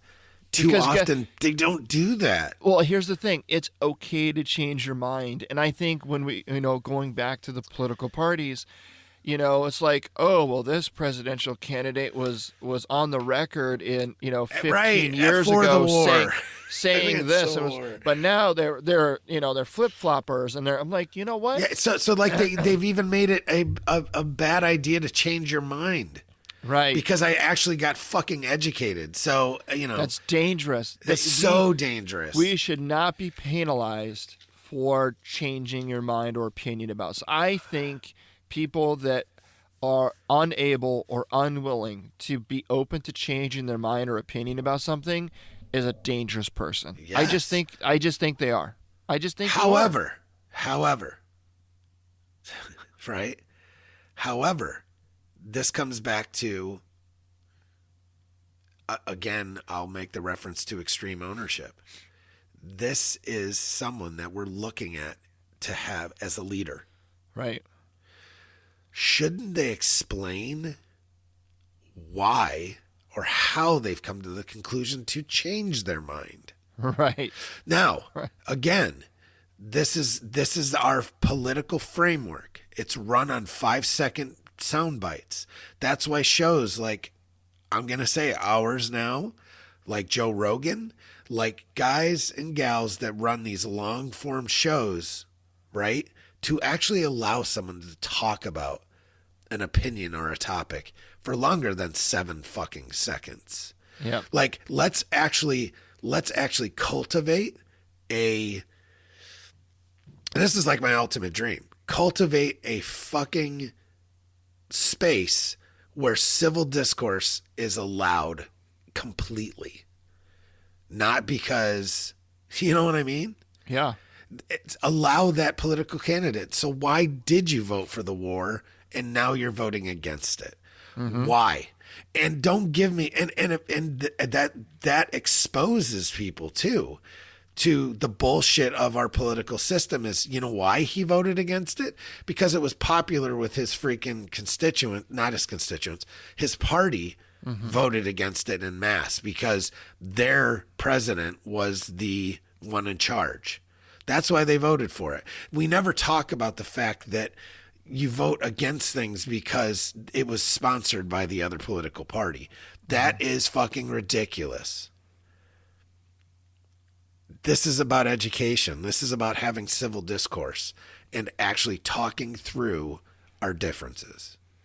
And that's the thing. Some people will say, well, I don't want a president. It's wish-washy on positions. And it's like, but don't you want a president that, you know, maybe gets a piece of information and declares war on a country and then receives a different piece of information, becomes a little bit more educated, and has the wherewithal to and comfort level to be able to change their mind and make a different decision.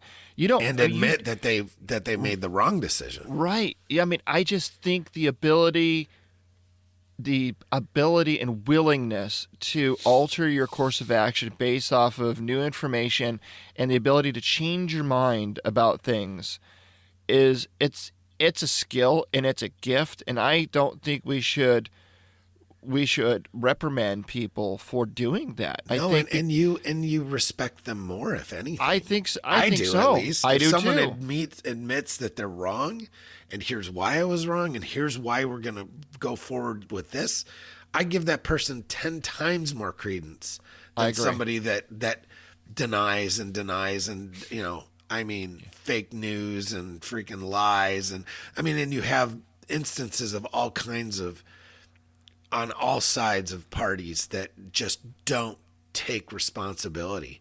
And I fucking hate it. Yep. I'm guilty of it. Yep. I've done it, but I try my damnedest to not do it. I think we all are guilty. It's just, are we willing to admit to it? But we didn't know. And you know what? Part of it is that we didn't know that that's the way you should be.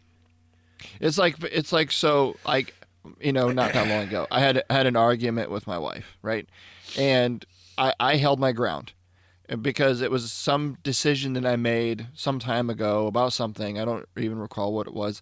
And, you know, at the time, the decision that I made, or the thought process that I had, was based off of the information that I had at the time.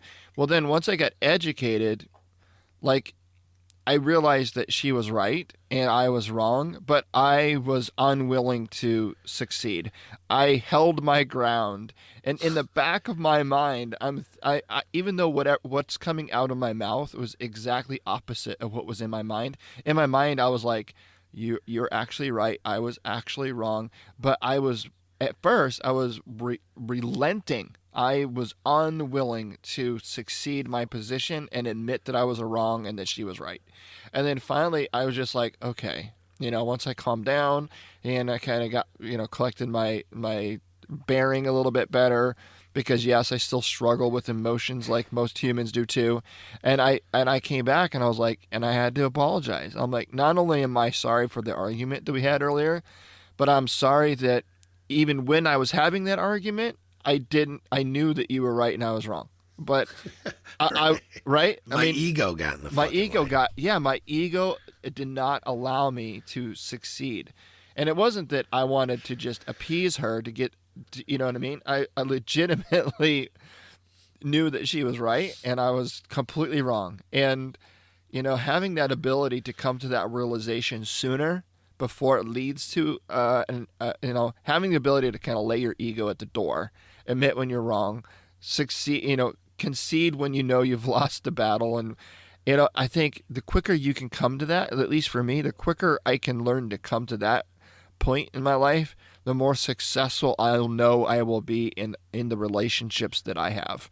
Because this is true for work too, because sometimes you're going to make a decision at work and it's going to be the wrong decision. It won't be at the time, because at the time you're making the decision based off the information you have presently.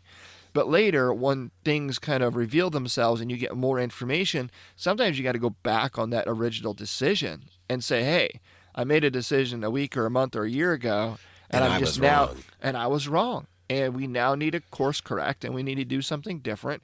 And a lot of people refuse to allow themselves to go to there because they're afraid that their employees are going to see them as unwavering or weak or undecisive or whatever, term you choose to describe it. But in actuality, I think your people will develop more of a respect for you, that you're willing to, course correct and make a different decision based off of new information. And I really think that's all this is. I think that's what this book is, summing up this whole book into one kind of I have phrase. one last quote. Okay, go for it. Man is what he is, a wild animal with a will to survive, and so far the ability against all competition. Unless one accepts that anything one says about morals, war, politics, you name it, is nonsense. Correct morals arise from knowing what man is, not what do-gooders and well-meaning old Auntie Aunt Nellies would like him to be. The universe will let us know later whether or not man has any right, in quotations, to expand through it. In the meantime, the mobile infantry will be in there on the bounce and swinging on the side of their own race.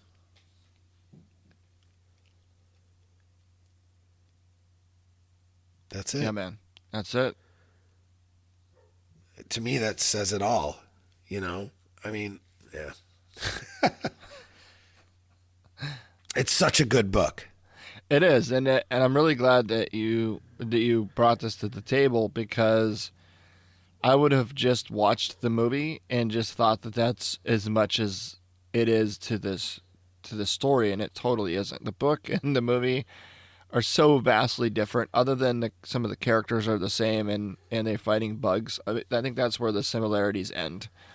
If you haven't done so, read the book, listen to it on Audible. I will tell you, though, I think I said at the beginning, was not a huge fan of the narrator that read the book on Audible, right. but I got frankly, it's not a very long book.